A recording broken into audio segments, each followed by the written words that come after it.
Aujourd'hui, nous allons commencer un nouvel enseignement. Pour ceux qui ont suivi l'enseignement sur la montagne de Dieu, j'ai dit qu'il y a 3 choses qui sont nécessaires pour pouvoir être sur la montagne de Dieu. Les 3 choses sont l'humilité, la sanctification et l'action de grâce. Tu ne peux pas être sur la montagne de Dieu sans l'action de grâce en te lamentant, et tu ne peux pas aller sur la montagne de Dieu si tu es dans une vie de débauche sans sanctification, et tu ne peux pas aller sur la montagne de Dieu sans humilité, avec orgueil. Aujourd'hui, je vais commencer par l'enseignement sur l'humilité, car sans l'humilité, la gloire de Dieu ne peut pas se manifester. Je vais commencer par l'humilité, car ce n'est jamais facile pour un être humain d'être humble. C'est même l'arme préférée de Satan. Il faut savoir que c'est l'orgueil qui a précipité Satan du ciel. En étant humble, on arrive à vaincre l'orgueil. Pour ceux qui ne connaissent pas les histoires de la Bible ou qui sont nouvellement convertis, dans la Bible, nous voyons que Satan était au départ un ange. Son nom était Lucifer. Il était un ange qui adorait Dieu, mais il était orgueilleux. Il a voulu être l'égal de Dieu. Il voulait lui aussi être adoré. Vous pouvez lire cela dans Ésaïe 14, versets 12 à 15. Lisez attentivement, c'est lui dont on parle. Il s'agit de Satan. Au verset 13, il est écrit: tu disais en ton cœur, je monterai au ciel, j'élèverai mon trône au-dessus des étoiles de Dieu, je m'assirai sur la montagne de l'assemblée à l'extrémité du septentrion. Ici, on voit bien qu'au lieu d'adorer Dieu, Satan avait le plan de s'élever lui-même. Le verset 14 dit: je monterai sur le sommet des nuées, je serai semblable au Très-Haut. Continuez au verset 15, où il est écrit: mais tu as été précipité dans le séjour des morts, dans les profondeurs de la fosse. On voit bien que Satan a été précipité à cause de l'orgueil. Satan veut toujours inspirer l'orgueil aux enfants de Dieu. Quand tu deviens orgueilleux, c'est cet esprit de Satan qui est en toi et qui veut que tu te fasses l'égal de Dieu. Chaque fois que tu cherches l'approbation, tu fais quelque chose et tu veux que tout le monde applaudisse, tu veux vanter tes mérites, tu veux qu'on te dise que tu es une personne spéciale. Chaque fois que tu veux être honoré, sache que tous ces honneurs et cette gloire que tu cherches, ça ne t'appartient pas, ce n'est pas à toi. Je le répète, ces honneurs, cette gloire n'est pas à toi, mais ça appartient à je suis. La parole de Dieu dit clairement que notre Dieu est un Dieu jaloux. C'est écrit dans Exode 20, verset 5. Dans Ésaïe, il est écrit que Dieu ne veut pas partager sa gloire avec qui que ce soit. Dieu peut t'élever, il peut t'honorer, mais même s'il le fait, tu dois toujours te rappeler que c'est je suis qui t'a élevé. Et il faut te rappeler de le glorifier et de l'honorer, car à lui seul appartient la gloire. Personne d'autre ne mérite l'honneur et la gloire. Nous verrons que Dieu n'aime pas du tout l'orgueil. C'est vrai, il n'aime pas le péché en général, mais il y a une chose qu'il déteste, c'est l'orgueil. Quand tu as l'orgueil, tu veux en fait prendre la place de Dieu. Tu veux t'asseoir sur son fauteuil, sur son trône, mais il ne veut pas partager sa gloire avec qui que ce soit. Dieu déteste le péché en général, mais il déteste encore plus l'orgueil. C'est pourquoi Satan veut toujours nous pousser à avoir de l'orgueil pour qu'on fasse ce que je suis déteste. Lorsque tu pries, tu es sur la montagne de Dieu. Une personne qui demeure sur la montagne de Dieu, c'est quelqu'un qui demeure dans la prière. Nous avons déjà vu qu'à la montagne de Dieu, on y trouve la force. C'est là que Dieu nous visite. Les plans de Satan sont accomplis à travers la montagne de Dieu. Il y a 3 choses qui sont nécessaires pour être sur la montagne de Dieu. Il y a l'humilité, la sanctification et l'action de grâce. Nous sommes en train de voir l'humilité. Après ça, nous passerons sur la sanctification et puis l'action de grâce. J'ai commencé par l'humilité car c'est la chose la plus difficile. C'est difficile parce que beaucoup ont l'orgueil sans le savoir. Pour d'autres, c'est visible. Lorsque c'est visible à l'extérieur que tu es orgueilleux, ça veut dire que tu as dépassé la limite. Les gens dans leur nature, ils sont orgueilleux. Nous naissons avec ça, nous avons ça dans la chair. L'orgueil fait partie de notre nature charnelle. Mais pour pouvoir vaincre l'orgueil, il faut l'aide du Saint-Esprit. C'est pourquoi dans 1 Pierre 5, verset 6 à 7, il est écrit: de même, vous qui êtes jeunes, soyez soumis aux anciens, et tous dans vos rapports mutuels, revêtez-vous d'humilité, car Dieu résiste aux orgueilleux, mais il fait grâce aux humbles. Humiliez-vous donc sous la puissante main de Dieu, afin qu'il vous élève au temps convenable. Je vous enseigne souvent sur le fait de préparer la journée, confier sa vie entre les mains de Dieu. Si tu es en train d'écouter cet enseignement très tôt le matin, je sais que tu ne vas pas sortir de la maison telle que tu as dormi. Tu vas changer de vêtements, tu vas te laver et puis tu vas certainement porter d'autres habits. Tout cela concerne le corps. Mais le verset que nous venons de lire dans 1 Pierre 5, verset 5 dit: revêtez-vous d'humilité. Ça veut dire qu'on revêt quelque chose qu'on n'avait pas avant. L'humilité, c'est quelque chose qu'on n'a pas dès le départ. On n'en est pas avec l'humilité, mais on choisit de se revêtir d'humilité. Il faut choisir de comprendre qu'on ne peut rien tout seul. C'est très important. Si tu n'apprends pas à te revêtir d'humilité, tu ne l'auras pas par hasard. Ce n'est pas par accident. On décide de le porter. C'est pourquoi il faut écouter la parole de Dieu tous les jours. La parole de Dieu va te montrer la grandeur et la puissance de Dieu. Beaucoup de personnes deviennent humbles quand Dieu fait des miracles. Ils rendent grâce et témoignent, mais après cela, ils retournent dans leur vie pécheresse. Ils recommencent à penser qu'ils sont capables. Ils recommencent à considérer les dons que Josué leur a donnés et ils veulent que les gens les applaudissent. Parlez bien d'eux.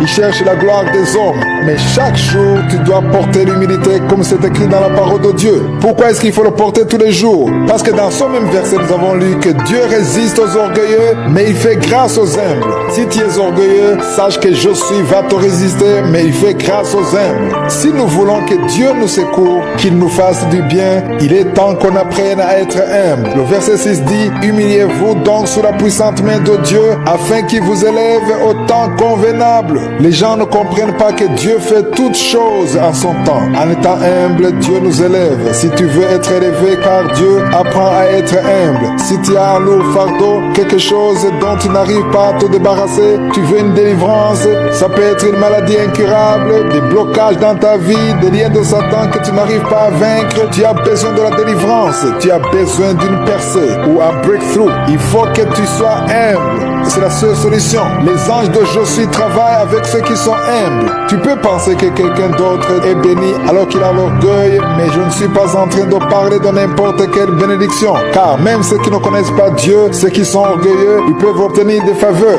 Ici, je parle des choses que Dieu donne, des choses qu'il fait pour toi. Il y a des choses que Josué ne pourra jamais faire dans ta vie aussi longtemps que tu es orgueilleux ou orgueilleuse. Mais en laissant de côté l'orgueil, en étant humble, tu ouvres la voie pour que Josué se manifeste dans ta vie. Certains pensent que ce sont ceux qui ne connaissent pas Dieu qui sont orgueilleux, mais même dans l'église de Jésus-Christ, il y a l'orgueil.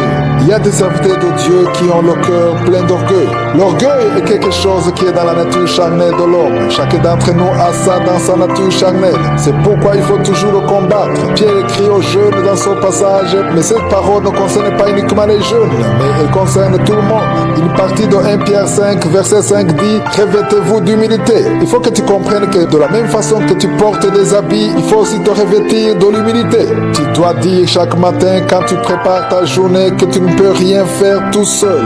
Si tu peux aller au travail, c'est la grâce de Dieu. Si tu peux travailler avec tes propres mains, c'est une grâce. Tout ce que tu possèdes, tes enfants, ta voiture, ton intelligence, c'est une grâce que tu as obtenue de Josué. Il est important de comprendre ce verset car si tu ne le comprends pas, ça sera difficile pour toi. Beaucoup ne comprennent pas ce verset car ils sentent qu'ils sont capables.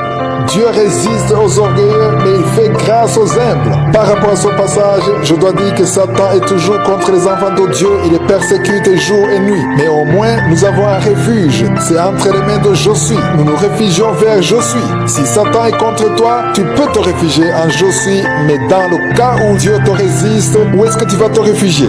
Si tu veux que Josué te secoue, sois humble. Pour bien comprendre comment être humble, lisez le verset 6. Il est écrit, « Humiliez-vous donc sous la puissante main de Dieu afin qu'il vous élève au temps convenable. » Je veux prendre assez de temps pour bien expliquer le verset 6, car si tu comprends bien ce verset, il y a beaucoup de choses que tu pourras comprendre, des problèmes que tu pourras résoudre. Se soumettre sous la puissante main de Dieu, ça veut dire quoi? C'est ce que je vais essayer d'expliquer. Tu as peut-être beaucoup de choses. Tu as l'argent, tu as la beauté physique, tu es intelligent ou alors tu as un don particulier. Tu sais prêcher la bonne nouvelle, tu es en bonne santé. Il y a beaucoup de choses que tu peux avoir qui peuvent te pousser à avoir l'orgueil. Ça peut être des choses que tu as et que les autres n'ont pas. Les autres aimeraient bien avoir ta beauté, mais ils n'ont pas cette beauté. Ils aimeraient avoir ton argent, mais ils ne l'ont pas. Tu as peut-être de beaux enfants, des enfants bien éduqués. Il y a beaucoup de choses que tu peux avoir que les autres n'ont pas. Tu viens peut-être d'une famille riche. Il y a beaucoup de choses qui peuvent te pousser à avoir de l'orgueil. Tu es peut-être intelligent, les autres ne comprennent pas facilement ce que toi tu comprends. Il faut que tu comprennes que tout ce que tu possèdes vient de la puissante main de Je suis. Et le verset nous a demandé de nous soumettre sous la puissante main de Je suis. Celui qui a compris cela devient facilement humble et les autres le verront. Et même s'ils te jettent des fleurs, s'ils te donnent des éloges, même s'ils disent des louanges à ton sujet, tu vas facilement te soumettre sous cette puissante main de Dieu. Même s'ils te disent de belles paroles, même s'ils t'estiment, même s'ils te valorisent en te disant que tu es beau ou belle, intelligent ou intelligente, cultivé, sache que tout ce que tu possèdes, tu l'as reçu de la puissante main de Dieu. Il est très important de comprendre que tout ce que tu possèdes vient de la puissante main de Dieu. C'est pour ça que la parole nous a demandé de nous soumettre sous la puissante main de Dieu. Au début de cet enseignement, nous avons lu dans Ésaïe 14, verset 13, nous avons vu comment Satan a essayé de se mettre au même niveau que Dieu. Une personne humble s'humilie sous la puissante main de Dieu. Je souhaite réellement que tous ceux qui suivent Kanguka comprennent ce verset. Il s'agit de 1 Pierre 5, verset 6. Si tu comprends ce verset, ta vie sera complètement transformée. L'orgueil est le piège de Satan. Je l'appelle piège parce que c'est le piège de Satan contre les enfants de Dieu. Nous sommes en train d'apprendre l'humilité car on ne peut pas être humble avant d'avoir compris l'orgueil. L'orgueil est dans notre nature charnelle. Celui qui nous fait tomber dans ce piège s'appelle Satan. Nous avons vu dans Ésaïe 14 comment Satan a été précipité à cause de l'orgueil. Je vous ai montré au verset 13 comment il disait en son cœur qu'il s'élèvera jusqu'au trône de Dieu. J'aimerais vous dire que l'orgueil ne commence pas ailleurs. Ce n'est pas dans la tête ou ailleurs, mais ça commence dans le cœur. L'orgueil commence dans le cœur. C'est très important de le comprendre. Quand tu commences à te dire dans ton cœur que tu es une personne importante, que tu connais beaucoup de choses, que tu es une bonne personne, que tout le monde t'apprécie, ou partout où tu vas, les gens t'apprécient, toutes ces pensées ne font que viser à t'élever et vont essayer de t'élever et te montrer que tu peux atteindre le trône de Dieu de la même façon que Satan, qui est Lucifer, a essayé de s'élever. Voyons ce que Lucifer disait dans Ésaïe 14, verset 13. Il est écrit: je monterai au ciel, j'élèverai mon trône au-dessus des étoiles de Dieu, je m'asserai sur la montagne de l'assemblée à l'extrémité du septentrion.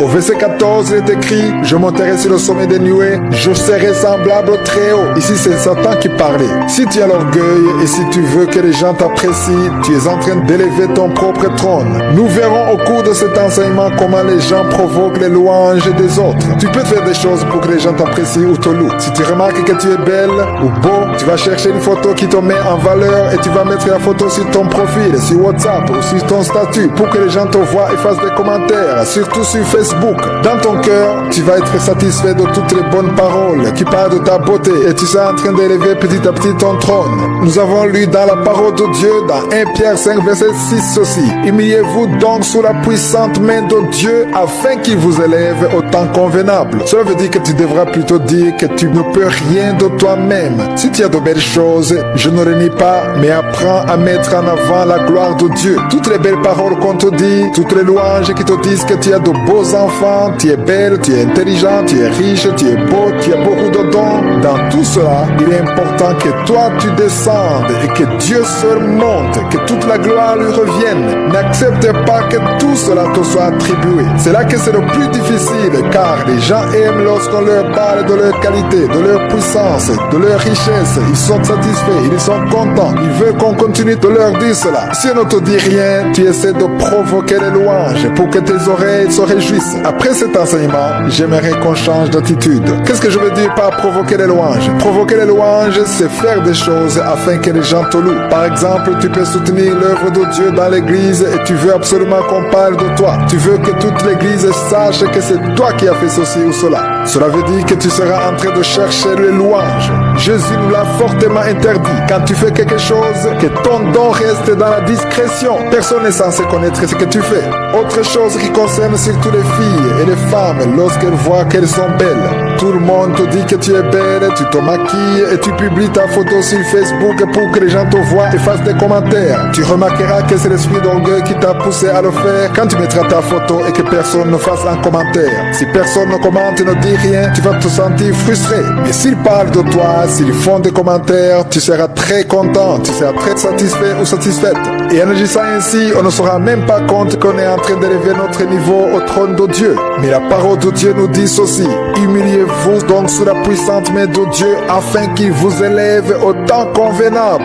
Beaucoup de gens ne sont jamais élevés parce qu'ils essaient de s'élever eux-mêmes. Rappelez-vous qu'il y a 3 conditions pour être sur la montagne. Il y a l'humilité, la sanctification et l'action de grâce. Nous allons étudier sur les 3 points. On ne peut pas plaire à Dieu si on a l'orgueil. Il est impossible de plaire à Je suis sans l'humilité. On ne peut pas lui plaire sans la sanctification, en vivant dans le péché. On ne peut pas plaire à Dieu si on vit dans les lamentations, et nous allons parler sur tous les 3 points. Je vais parler un à un. Aujourd'hui, nous sommes en train d'étudier sur l'humilité. Nous devons nous humilier sous la puissante main de Dieu. Je veux que vous compreniez que je ne suis pas en train de pointer du doigt qui que ce soit. Je ne vise personne car nous tous, nous avons besoin de cet enseignement. Personne ne peut dire qu'il n'a pas besoin d'humilité. Que personne ne te mente en te disant qu'il n'a plus besoin d'entendre ces enseignements qui concernent l'humilité. Nous tous, nous en avons besoin car c'est une lutte quotidienne. Aussi longtemps que tu porteras la chair, ta chair voudra toujours se mettre en avant et voudra toujours te dominer. Mais grâce à la parole qui est en toi, qui est un marteau, cette parole va briser cet esprit d'orgueil en toi. Je reviens toujours sur 1 Pierre 5, versets 5 à 6. Je veux insister sur ce passage pour qu'on le comprenne bien. Le verset 6 dit: humiliez-vous donc sous la puissante main de Dieu afin qu'il vous élève au temps convenable.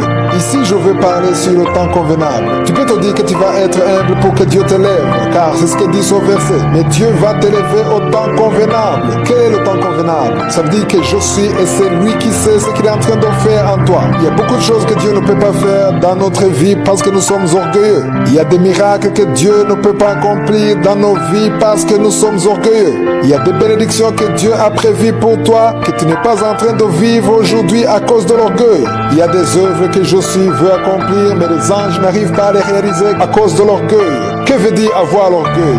Avoir l'orgueil, c'est comme dire à Dieu de se mettre à l'écart afin que toi seul tu agisses. Satan a cherché l'action de grâce que Dieu recevait. Il voulait être l'égal de Dieu. Il ne voulait pas dépasser Dieu, mais il voulait être l'égal de Dieu. Il voulait recevoir l'action de grâce.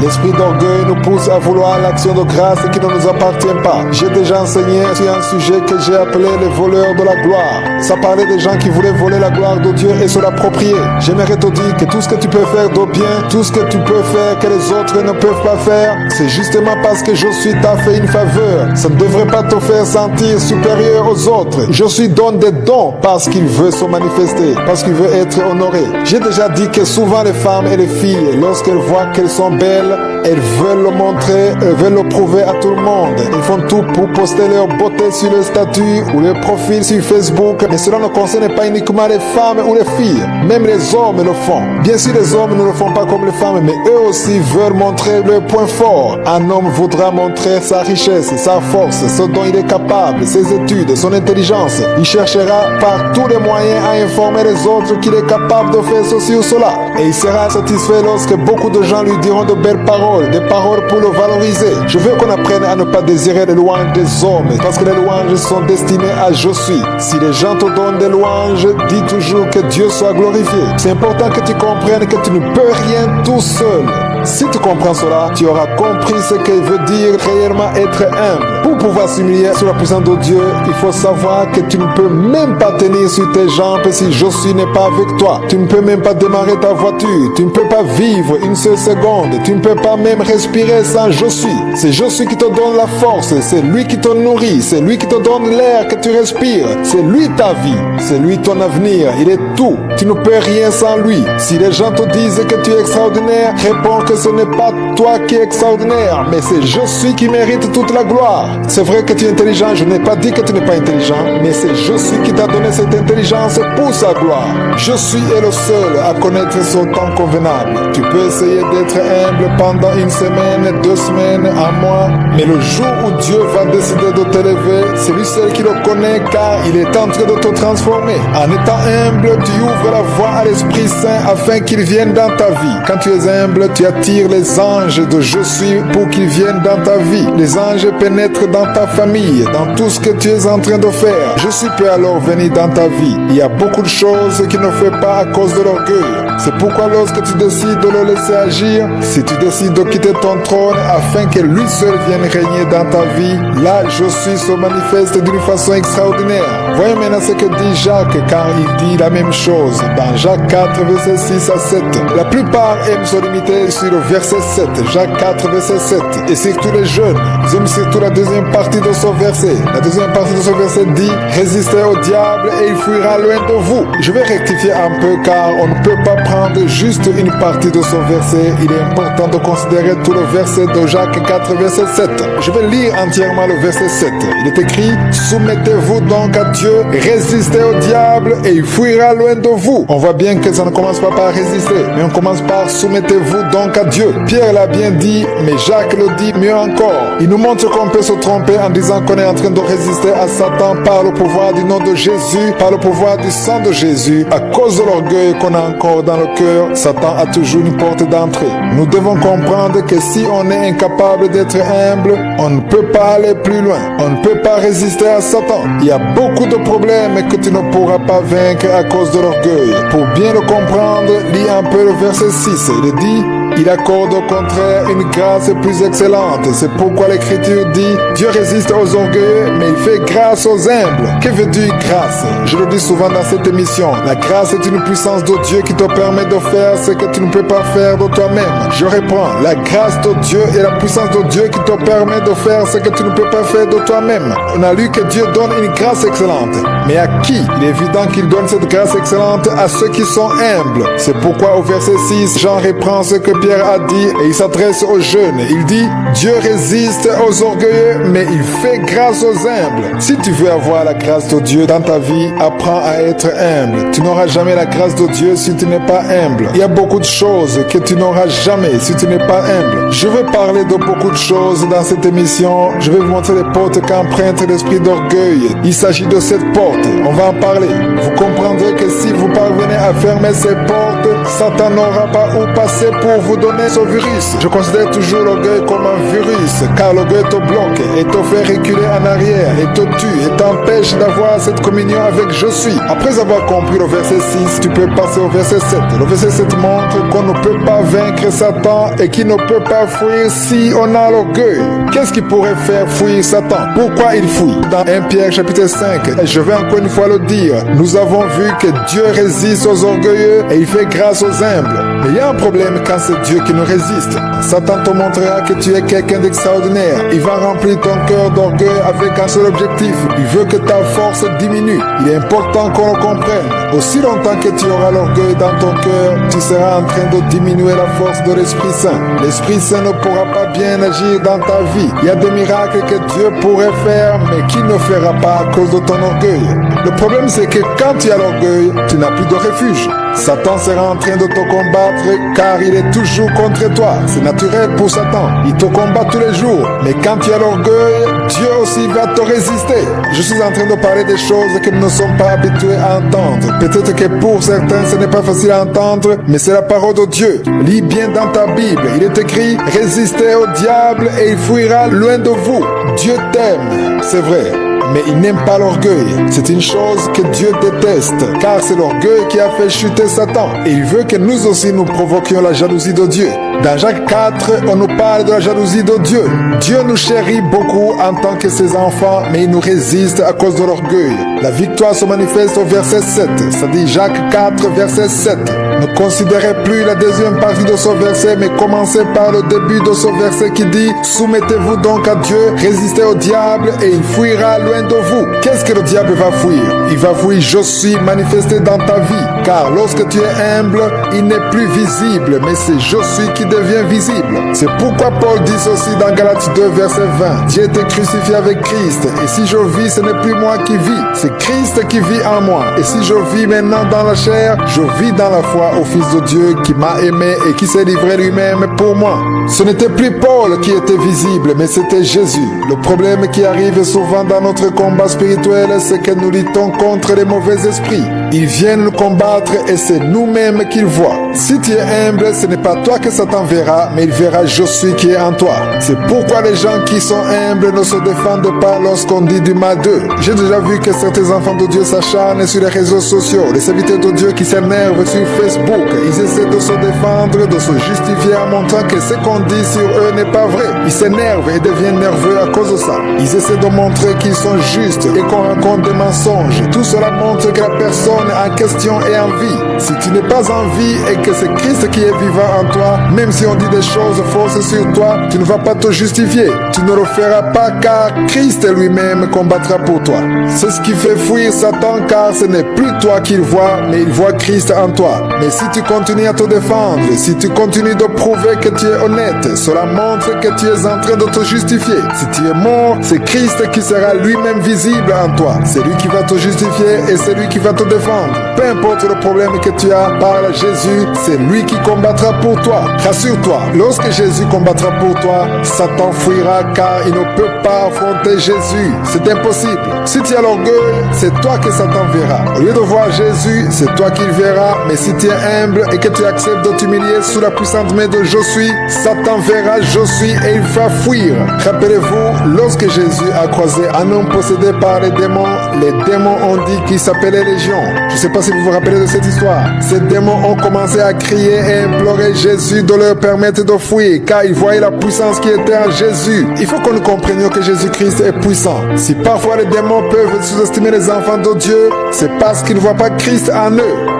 Ils les voient remplis d'eux-mêmes. Quand tu es rempli de toi-même, même les démons te sous-estiment. Mais si tu es humble, c'est Christ lui-même qui est visible dans ton problème. Les démons vont trembler à cause de Christ qui est en toi. Je veux que tu comprennes que pour que Christ soit manifesté dans ta vie, il faut que tu sois humble. Christ ne va pas se manifester parce que tu auras pleuré devant Dieu. Ce n'est pas non plus seulement grâce à ta prière. Prier, c'est une bonne chose, mais il faut que ta prière soit une prière remplie d'humilité. Certains sont capables de prier pendant plusieurs heures par semaine. Ils peuvent jeûner 3 jours, 7 jours, 21 jours. Mais quand tu parles avec eux, tu te rends compte qu'ils ont un cœur rempli d'orgueil malgré leurs prières. Je me rappelle, il y a très longtemps, on était en train d'apprendre à faire la délivrance des gens qui étaient possédés par des démons. Il y a un serviteur de Dieu qui nous enseignait comment faire la délivrance. Nous étions encore jeunes. Je me rappelle que nous avions l'habitude de prier pour des gens qui étaient possédés. Et quand on commençait à prier pour eux, les démons parlaient à travers ces mêmes personnes. Les démons immobilisaient toute leur intelligence et ils commençaient à parler. La personne qui était possédée était inconsciente et c'était les démons qui parlaient à travers sa bouche. Je me rappelle que les démons nous parlaient et nous disaient des choses pour flatter notre ego. Soit ils nous disaient qu'on était extraordinaire, ils nous donnaient parfois des grades comme général et certains d'entre nous étaient très contents, satisfaits. Ils étaient même flattés. Je me souviens qu'il y a des frères autour de moi qui étaient flattés. Un parmi nous aimait beaucoup cela et le disait à haute voix que les démons l'appelaient général. Imaginez-vous être content juste parce que c'est un démon qui t'a appelé général. Mais ce que mon frère ne comprenait pas, c'est que le démon voulait juste inspirer l'orgueil à travers lui. Le démon voulait qu'il commence à croire que c'est lui qui commande, que c'est lui le général, au lieu que ce soit Jésus, parce que c'est Jésus qui chasse les démons. C'était un piège du diable. Aucun démon ne peut te fuir. Il faut que tu le comprennes. Il ne peut pas te fuir personnellement. Il n'a pas peur de toi. Il a peur de Jésus en toi. Si tu peux chasser un démon, ce n'est pas à cause de toi que le démon fuit, mais il fuit à cause de Jésus qui est en toi. Dans la Bible, nous voyons des jeunes qui ont essayé d'imiter Paul. Ils ont ordonné les démons de sortir au nom de Jésus. Mais en essayant de chasser les démons, les jeunes ont dit qu'ils chassaient ces démons au nom de Jésus que Paul prêche. Mais les démons leur ont répondu qu'ils connaissaient Paul et qu'ils connaissaient Jésus. Mais le problème est qu'ils ne connaissaient pas ces jeunes. Ça veut dire que tu ne peux pas impressionner le démon parce que tu parles au nom de Jésus. Il est vrai que le nom de Jésus est un nom puissant, mais le nom de Jésus devient puissant lorsque tu es humble. Tu ne peux pas juste citer le nom de Jésus avec l'orgueil. Il faut que tu sois humble afin que le nom de Jésus soit réel dans ta vie. Ces jeunes ont été battus jusqu'à ce que leurs vêtements soient déchirés. Ils parlaient de Jésus, mais au fond d'eux, ils étaient pleins d'orgueil. l'orgueil. Ils voulaient être des personnes importantes. Ils voulaient la gloire. Pour que Jésus soit manifesté dans ta vie, pour qu'il résolve tes problèmes, pour qu'il puisse te transformer, il faut que tu sois humble. En étant humble, tu rends les choses faciles pour le Saint-Esprit. Tu permets au Saint-Esprit d'agir en toi puissamment. En étant humble, les anges de Josué peuvent agir dans ta vie facilement. Il y a des problèmes dans ta famille, dans ton mariage, mais pour que ces problèmes soient résolus, il faut que tu sois humble. À travers l'humilité, tu vas tracer le chemin pour que Josué pénètre dans ta vie. Josué peut vouloir nous faire du bien et manquer le chemin par où passer. Nous le bloquons avec l'orgueil. Tu peux passer 5 heures de temps dans la prière, mais si tu n'es pas humble, ta prière restera à la même place. Satan n'aura pas peur de te défier, même si tu passes 5 heures de temps dans la prière. Satan a peur de l'humilité. Il faut que tu comprennes que Satan ne craint pas les gens qui sont pleins d'orgueil. Il craint plutôt les gens qui sont humbles. Si tu es humble, peu importe le temps que tu passes dans la prière, ta prière sera puissante car tu auras laissé Josué venir dans ta vie et se manifester. Dans n'importe quel problème que tu pourras avoir, va dans la présence de Dieu en étant humble. Humilie-toi. Certains vont prier et en même temps ils donnent des ordres à Josué. Je ne suis pas en train de me moquer de vous parce que moi aussi j'ai fait cela. À une certaine époque, lorsque j'étais jeune dans le salut, je donnais des ordres à Dieu. Je lui demandais pourquoi est-ce qu'il n'a pas fait ceci ou cela. Je me fâchais, j'étais en colère contre lui. Quand tu te fâches contre Dieu, quand tu veux qu'il se justifie, quand tu viens dans sa présence avec un esprit d'exigence, avec des conditions, quand tu deviens capricieux, quand tu veux qu'il descende à ton niveau et que tu veux qu'il se justifie, il faut que tu saches que tu es en train de tout bloquer. Tu bloques sa puissante main. Tu peux peut-être penser que tu es en train de prier. Je vous assure que ce n'est pas une prière que Satan craint. Satan aime quand tu es en tes comportements. Il veut que tu sois orgueilleux. C'est pourquoi il faut que tu changes de prière. Il faut que tu sois humble. Dis à Dieu que tu veux que les choses se passent selon sa volonté, même si elle est différente de la tienne. Dis à Dieu que tu veux pas être à sa place. C'est lui qui commande. C'est le genre de prière qui attire sa puissance. Josué va descendre lorsqu'il y a l'humilité et Satan va fuir. Ce n'est pas toi qui vas fuir, mais il va fuir Jésus qui est manifesté en toi. Il va fuir Christ qui est en toi. Il fuit Josué qui est assis sur le trône de ton cœur. La plupart de ceux qui m'écoutent sont assis sur le trône de leur cœur. Je veux que vous quittiez ce trône. Nous devons céder la place à Josué. Soyons soumis à lui. Soyons soumis à sa puissante main et Satan va fuir. Laissons Dieu commander, prendre contrôle de nos vies. C'est lui qui doit commander. L'humilité permet à Josué de venir régner sur le trône de ton cœur. Il ne faut pas que tu sois le maître de toi-même. Il faut que Josué soit ton maître. Si tu écris ces versets, tu sais que tu ne peux pas terminer cet enseignement et rester la même personne. C'est un enseignement qui m'a beaucoup transformé. Nous tous, nous avons ce problème et beaucoup marchent sans en être conscients. Beaucoup ne savent pas qu'ils sont tombés dans ce piège. Peut-être que tu vois dans ta vie des portes qui sont fermées et tu ne sais pas pourquoi. Elles sont peut-être fermées à cause de l'orgueil. L'orgueil est une très mauvaise chose. Par l'humilité, Josué vient dans ta vie. Hier, j'ai terminé en disant que chacun d'entre nous est un trône dans son cœur. Et la plupart d'entre nous sont assis sur leur propre trône. Ce trône est réservé à Dieu. Il faut quitter son fauteuil, il faut quitter son trône. Laisse Josué prendre cette place. C'est Josué qui doit prendre cette place parce que si Josué s'assoit sur son trône, Satan ne pourra pas négocier.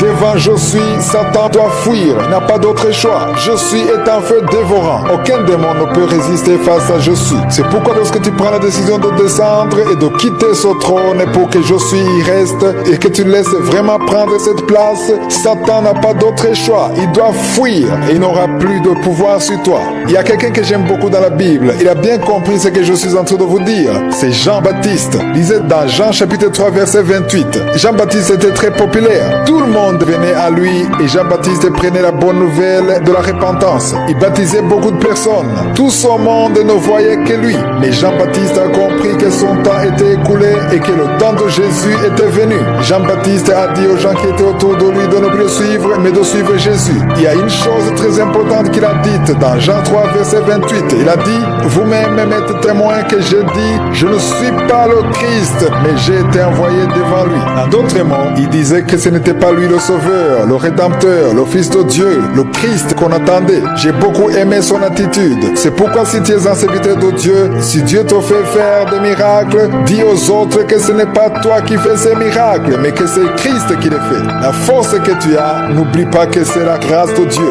Toute l'intelligence que tu as, sache que c'est la grâce de Dieu. La connaissance et la richesse, sache que c'est la grâce de Dieu. Ne pense jamais que c'est toi, car toi seul tu ne peux rien sans Josué.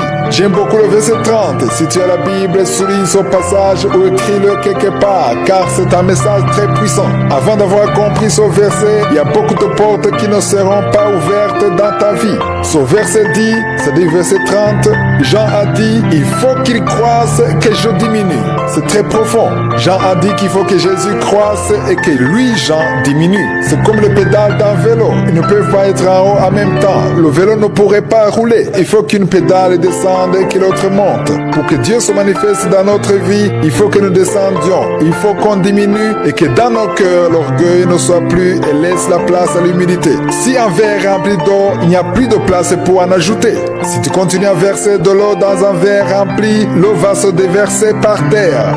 Pour que l'eau puisse être ajoutée dans un verre, il faut qu'il y ait de l'espace. On ne peut pas en ajouter si le verre est rempli. Dans un tonneau vide, on peut ajouter de l'eau. Je compare cette eau à la puissance de Dieu. La puissance de Jésus ne peut entrer en toi que lorsque tu seras vide. Il faut que tu sois vide pour que la puissance de Dieu puisse être remplie en toi. Il faut qu'il y ait un vide en toi. C'est ça l'humilité. Que veut dire être vide? C'est quand on n'a pas d'orgueil. Être vide, c'est avoir de l'humilité. C'est pourquoi nous devons à tout prix combattre l'orgueil chaque jour. Nous devons réviser que Satan nous dise des mensonges. Jean-Baptiste a dit, il faut qu'il croisse et que je diminue. C'est ce qui a fait que les disciples comme André, Jean et les autres aient commencé à suivre Jésus. Toi aussi, apprends à diminuer. Apprenons à diminuer afin que Christ croisse. Quelqu'un qui est orgueilleux est rempli. C'est comme un verre qui est rempli. Dieu essaie d'intervenir dans ta vie, il essaie de donner de sa force, mais il n'y a plus de place. Il faut diminuer, il faut l'humilité. Quand on est humble, on diminue. Quand on est humble, on met de l'espace dans notre cœur pour que Jésus puisse intervenir. Jésus n'arrive pas à travailler dans ton cœur si tu es rempli d'orgueil. Il faut de l'humilité. En d'autres mots, il faut de l'espace. L'humilité est une chose très difficile car notre nature ne veut pas être humble. Beaucoup d'entre nous ne sont pas conscients de ce problème, ne sont pas conscients qu'ils ont l'orgueil parce que l'orgueil n'est pas toujours visible. Parfois c'est caché et on ne s'en rend pas compte. Lorsque Satan ne voit que toi, il te combat, mais quand il voit Christ, il combat Christ et nous savons que Satan ne peut pas vaincre Christ car il a déjà été vaincu. C'est pourquoi lorsque tu es humble, Satan a très peur. Lorsque tu es humble, ce n'est plus toi qui es visible, mais c'est Christ et Satan fuit la puissance de Jésus. C'est pourquoi nous devons apprendre à nous humilier afin que Christ soit visible dans tout ce que nous faisons. Quand tu commences à penser que tu es capable, quand tu veux que les gens disent du bien de toi, quand tu veux qu'ils te mettent en avant, ça veut dire que ta nature charnelle veut être élevée et ce sera difficile que Jésus se manifeste dans ta vie. Pour que Christ croisse en toi, il faut que tu diminues. Si tu ne diminues pas, c'est-à-dire si tu ne t'humilies pas, il sera difficile que Christ croisse en toi. Il y a beaucoup de choses que Jésus ne pourra pas faire parce que tu es orgueilleux ou orgueilleuse. Quand il y a l'orgueil dans ton cœur, Jésus ne trouve pas de place pour agir. Mais lorsque tu es humble, ça veut dire que tu cèdes la place à Jésus. Il faut quitter ce trône. Il faut que ce soit Jésus qui soit assis sur le trône de ton cœur. Jésus ne peut pas s'asseoir sur ton trône si tu ne lui cèdes pas la place. Le Saint-Esprit ne force pas. Il ne te prend pas de force. Il veut que ce soit toi-même qui lui donne accès afin qu'il agisse dans ta vie. L'humilité est pour ton intérêt.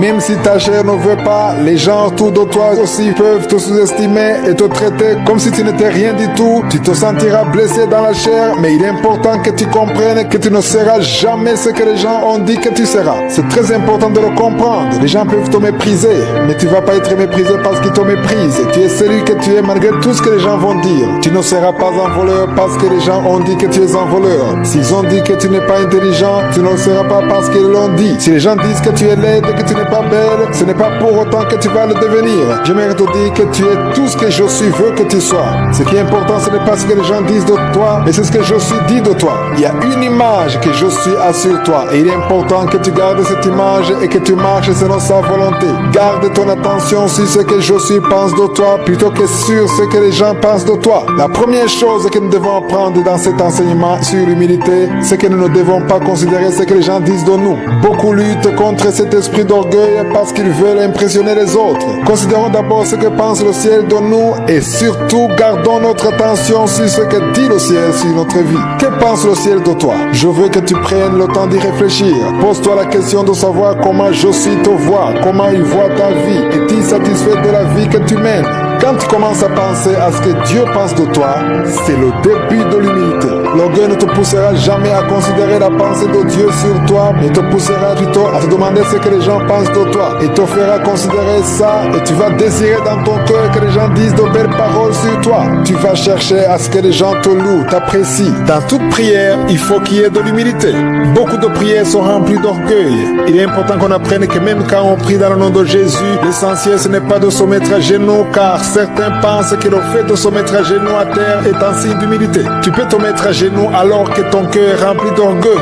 C'est bien de te mettre à genoux, mais il faut aussi qu'il y ait de l'humilité dans ton cœur. Il se pourrait que tu es en train de soutenir les veuves et les orphelins, tu fais beaucoup de bonnes œuvres, tu donnes la dîme, tout ce que tu es en train de faire, tu as l'impression que Dieu doit te bénir parce que c'est ce que dit sa parole. Et même si Dieu a dit que si tu donnes, tu seras béni, ne viens pas dans sa présence en réclamant des bénédictions et en te basant sur tes bonnes œuvres. C'est mon conseil, car c'est là où commence l'orgueil. Si tu penses que parce que tu soutiens l'œuvre de Dieu, tu dois avoir une belle vie, là c'est de l'orgueil. Tout ce que tu as pu faire, c'est pas la grâce de Dieu que tu l'as fait. C'est la grâce de Dieu qui t'a permis de le faire. Lorsque tu es humble, tu vas dans la présence de Dieu en rendant grâce pour tout ce qu'il va te permettre de faire.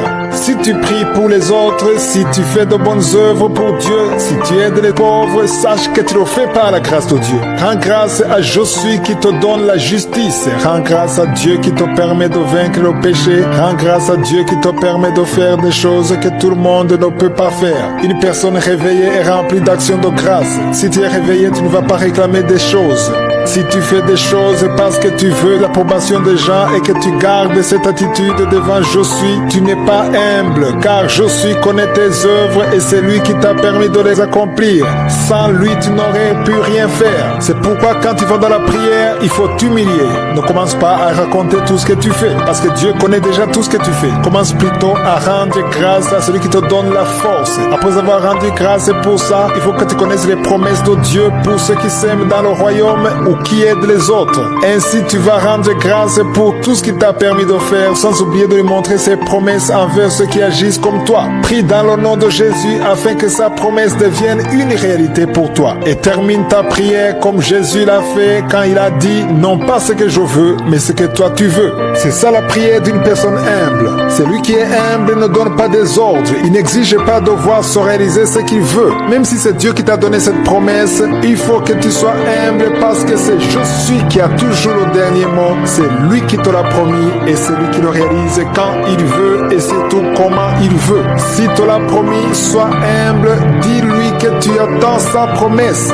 Sans considérer tes œuvres, dis à Dieu que tu veux sa grâce et son amour. Dis-lui que tu sais que tu n'as aucun mérite. Tu as été choisi parmi les autres pour faire ce que tu fais. Ce n'est pas parce que tu le méritais plus que les autres. Et si tu rends grâce, c'est parce que c'est lui qui t'en donne la force. L'apôtre Paul a écrit en disant « Je peux tout par celui qui me fortifie ». Ce sont des paroles de quelqu'un qui est humble, qui sait qu'il ne peut rien faire sans « Je suis ». C'est très important. Je vais vous montrer un exemple d'une prière remplie d'humilité. Il s'agit de deux personnes. L'une était fière de faire tout ce que demandait la loi et l'autre était un pécheur. Les deux étaient en train de prier. C'est une parabole que Jésus a racontée. La parole de Dieu nous montre que la prière du premier n'a pas été entendue comme celle du pécheur. Le premier était pharisien et l'autre était publicain.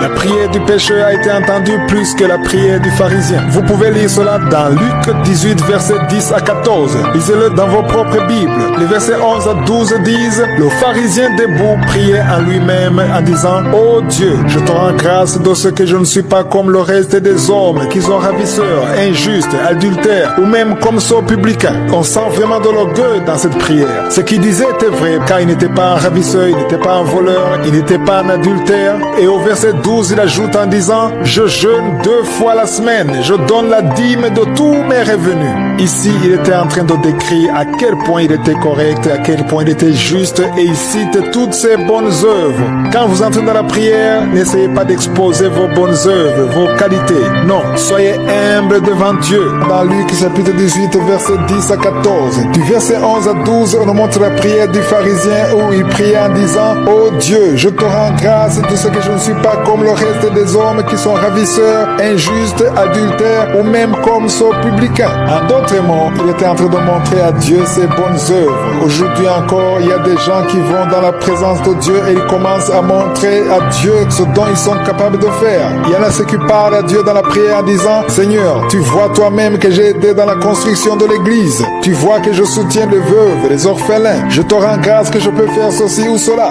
Si avant tu faisais cette prière, ne montrais plus à Dieu ce que tu fais. Mais il faut comprendre que c'est plutôt la personne à qui tu as fait du bien qui devrait montrer tes œuvres dans la prière. Si c'est une veuve pour laquelle tu paies le loyer, si c'est un orphelin pour qui tu paies le minerval, c'est celui-là même qui devrait aller devant Josué pour lui montrer ce que tu as fait pour lui.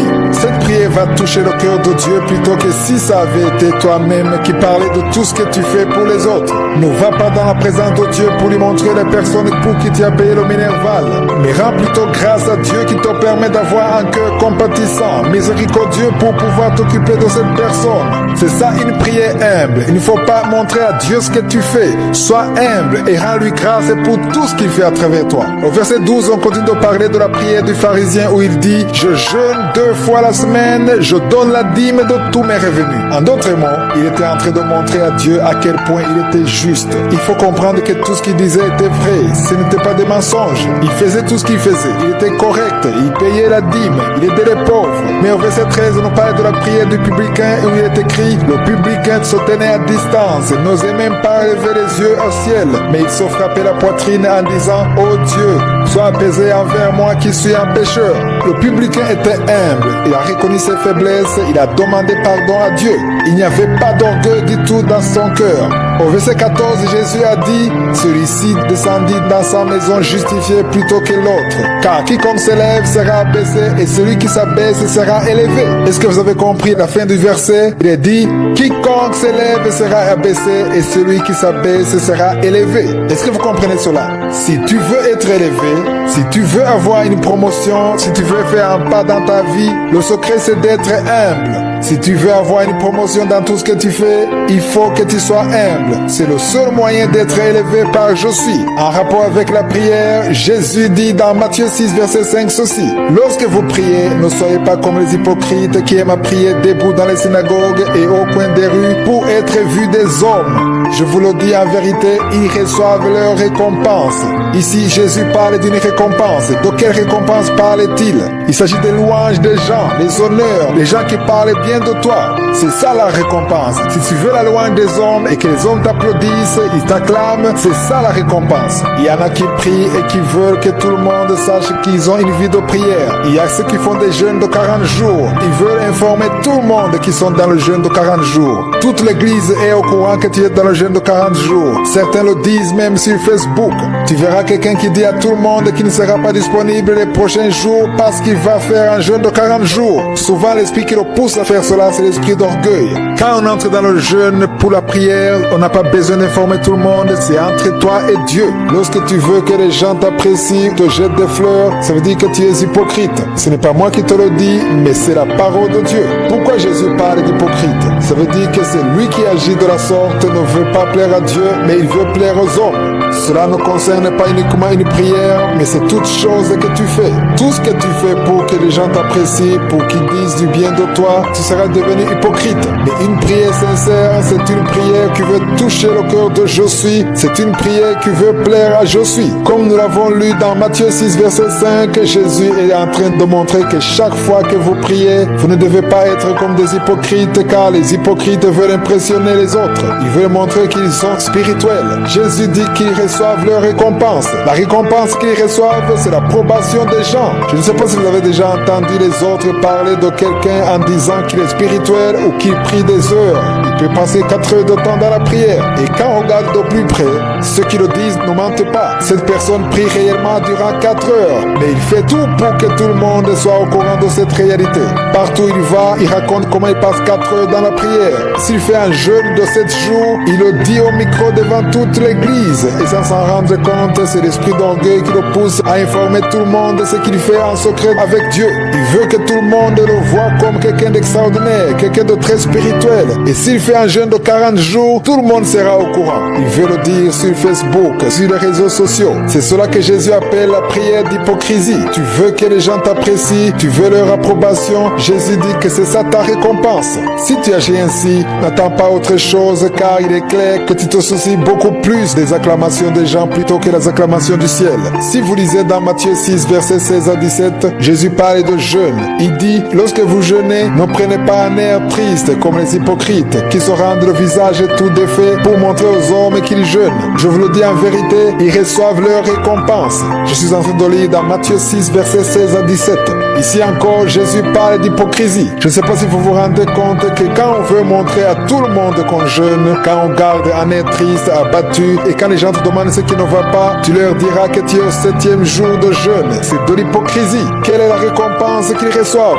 C'est l'approbation des hommes. Quand les gens t'applaudissent, quand les gens t'admirent, tu entendras les gens dire tel frère ou telle sœur est très spirituel. Il prie ou il prie beaucoup. Il se lève à 2h du matin, à minuit, et il est debout. Il prie durant 5 heures par jour. Tout le monde le sait. Et comment est-ce qu'ils l'ont su? C'est toi-même qui leur as dit. Tu l'as dit parce que tu veux qu'ils le répètent partout. Le verset 17 dit, mais quand tu jeûnes, parfume ta tête et lave ton visage. Il y a beaucoup de sortes de jeûnes. Tu peux jeûner en continuant tes activités quotidiennes, mais il y a aussi un jeûne qui nécessite que tu t'enfermes seul dans ta chambre pour prier. Si tu vas au travail, il n'est pas nécessaire que tes collègues sachent que tu es en train de jeûner. Au verset 18, il est écrit, afin de ne pas montrer aux hommes que tu jeûnes, mais à ton Père qui est là dans le lieu secret. Et ton Père qui voit dans le secret te le rendra. En d'autres mots, il est recommandé que ton jeûne soit dans le secret.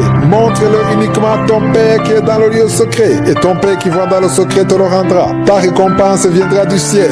À cause de ces deux versets que nous venons de lire, il y a un piège que Satan aime tendre aux enfants de Dieu. Il est toujours nécessaire d'être humble dans la prière. Tu peux prier alors que ton cœur est plein d'orgueil et ta prière n'aura aucun impact parce que tu n'es pas humble. Aussi longtemps que tu prieras en donnant des ordres à Dieu, en te disant que tu mérites ce que tu es en train de demander, tu ne vas rien recevoir. Certains chrétiens n'ont pas encore compris que nous ne sommes pas appelés à donner des ordres à Josué, mais nous sommes appelés à prendre autorité sur les démons, sur les puissances du mal. Nous n'avons aucune autorité sur Dieu.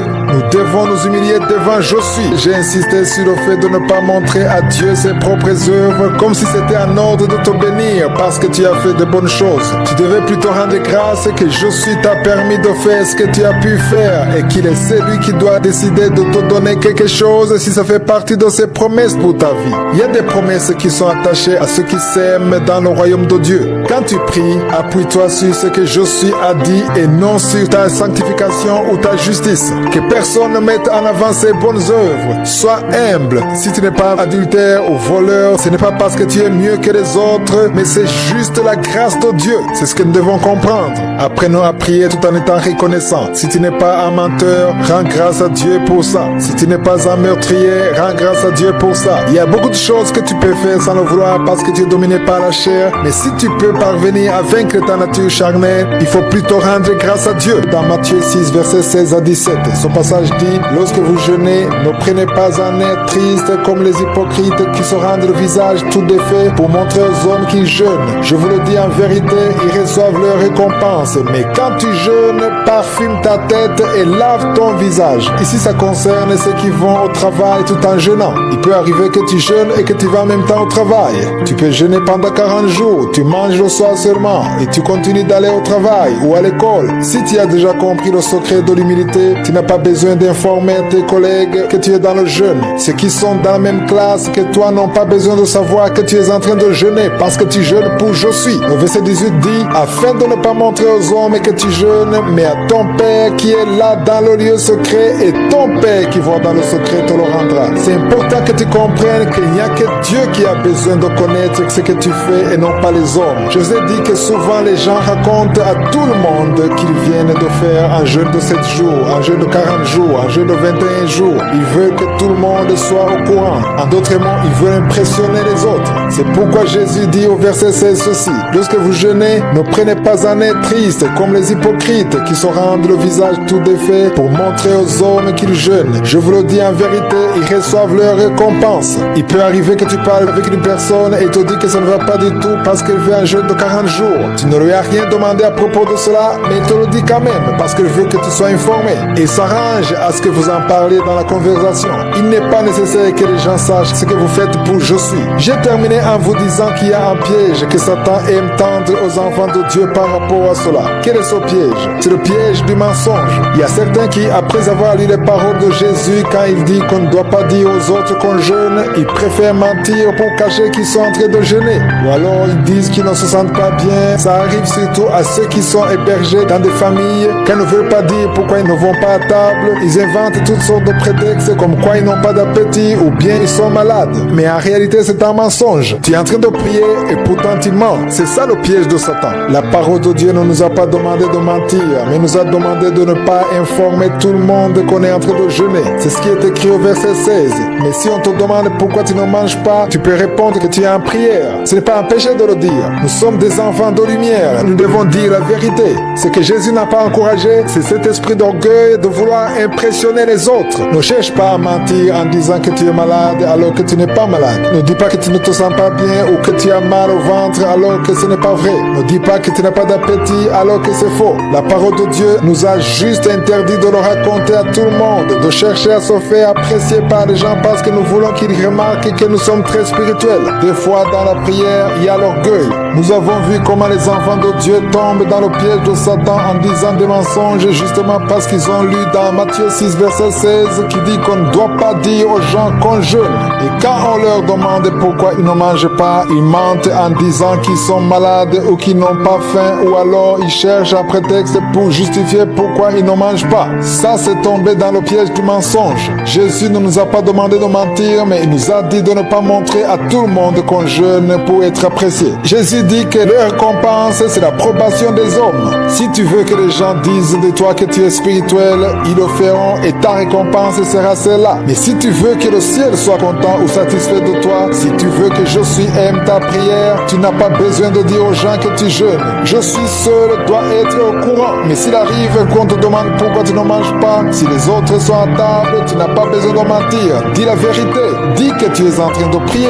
Le problème, ce n'est pas ce que tu dis, mais c'est le cœur avec lequel tu le dis. Il n'y a pas d'orgueil en toi. En répondant ainsi, tu n'as pas été orgueilleux, mais tu as juste répondu à la question qu'on t'a posée. Beaucoup mentent parce qu'ils ne veulent pas dire la vérité. C'est très important que ton jeûne soit connu de toi et Dieu uniquement. Ne va pas raconter aux gens que tu as jeûné pendant des jours et des jours. Tu n'as pas besoin de leur informer le nombre d'heures que tu passes dans la prière. Certains prient 3 heures de temps par jour ou 4 heures par jour. Ils veulent que toute l'église soit au courant. Même sans leur demander, ils cherchent comment te le dire. Ils chercheront comment insérer dans la conversation les 5 heures qu'ils passent dans la prière. Tout cela ne vise qu'à montrer aux gens que tu es spirituel. Je suis dit que ce n'est pas nécessaire. Personne n'a besoin de connaître le nombre d'heures que tu passes dans la prière ou les mots que tu dis à Dieu. Tout se passe dans le secret. C'est pourquoi la parole de Dieu dit que tu n'as pas besoin de le montrer aux gens. Montre-le à je suis, car c'est lui qui voit dans le secret. Lisons dans Matthieu 6, verset 18. Il est écrit, afin de ne pas montrer aux hommes que tu jeûnes, mais à ton Père qui est là dans le lieu secret, et ton Père qui voit dans le secret te le rendra. Il faut que la prière soit remplie d'humilité. Dieu aime les choses qui se passent en secret, même en donnant. Il faut rester humble sans chercher l'approbation des gens. Si vous lisez dans Matthieu 6, du verset 2 au verset 4, il est écrit, lors donc que tu fais l'aumône, ne sonne pas la trompette devant toi, comme font les hypocrites dans les synagogues et dans les rues, afin d'être glorifiés par les hommes. Je vous le dis en vérité, ils reçoivent leur récompense. Ici encore, on nous parle d'hypocrisie. Si tu fais des choses pour te faire remarquer, c'est de l'hypocrisie. Ce n'est pas moi qui te le dis, c'est la parole de Dieu. Que ce soit la prière, l'aumône ou toute autre œuvre que tu fais, si tu le fais en voulant que les gens t'acclament, tu seras devenu hypocrite. Il est écrit, je vous le dis en vérité, ils reçoivent leur récompense. Si tu soutiens l'œuvre de Dieu, les orphelins, les veuves, fais-le en secret. Pourquoi? Parce que personne n'a besoin de connaître l'argent que tu donnes. Dans certaines églises, quand il s'agit de donner les offrandes, on n'est pas obligé d'écrire les noms sur les enveloppes. Et j'aime beaucoup cela car c'est censé être ton secret avec Dieu. Au verset 3, il est écrit, « Mais quand tu fais l'aumône, que ta main gauche ne sache pas ce que fait ta droite. » C'est dans Matthieu 6, verset 3. Et beaucoup n'ont pas encore compris pourquoi ils doivent faire l'aumône en secret. En faisant cela, c'est un signe d'humilité. La parole de Dieu le dit dans Matthieu 6, verset 2 à 4. « Quand tu fais l'aumône, personne n'a besoin de connaître ce que tu as donné. Je sais que dans certains pays, il est exigé de mettre les noms sur les enveloppes pour pouvoir déduire les taxes à la fin de l'année. D'autres donnent des chèques et sans doute sur le chèque, il est écrit le nom du donateur. Je vais donner un bref éclaircissement à ce sujet. Le problème, ce n'est pas que ton chèque est signé et qu'il est écrit sur ton nom. Ce qui est mauvais, c'est l'esprit qui se cache derrière. C'est l'esprit qui peut te motiver à faire l'aumône en donnant son chèque. Si tu donnes son chèque pour que les gens sachent ce que tu donnes et qu'ils t'apprécient, si tu veux être comme les hypocrites, comme Jésus le dit, là, il y a un problème. Par contre, si tu as donné ton chèque parce que c'est le moyen le plus facile pour toi sans te préoccuper ce que les autres vont dire ou penser, alors là, il n'y a pas de problème. Normalement, le système qui est transparent et qui faciliterait même, ce serait de donner les enveloppes sans préciser son nom, car en faisant cela, tu le fais pour je suis seul.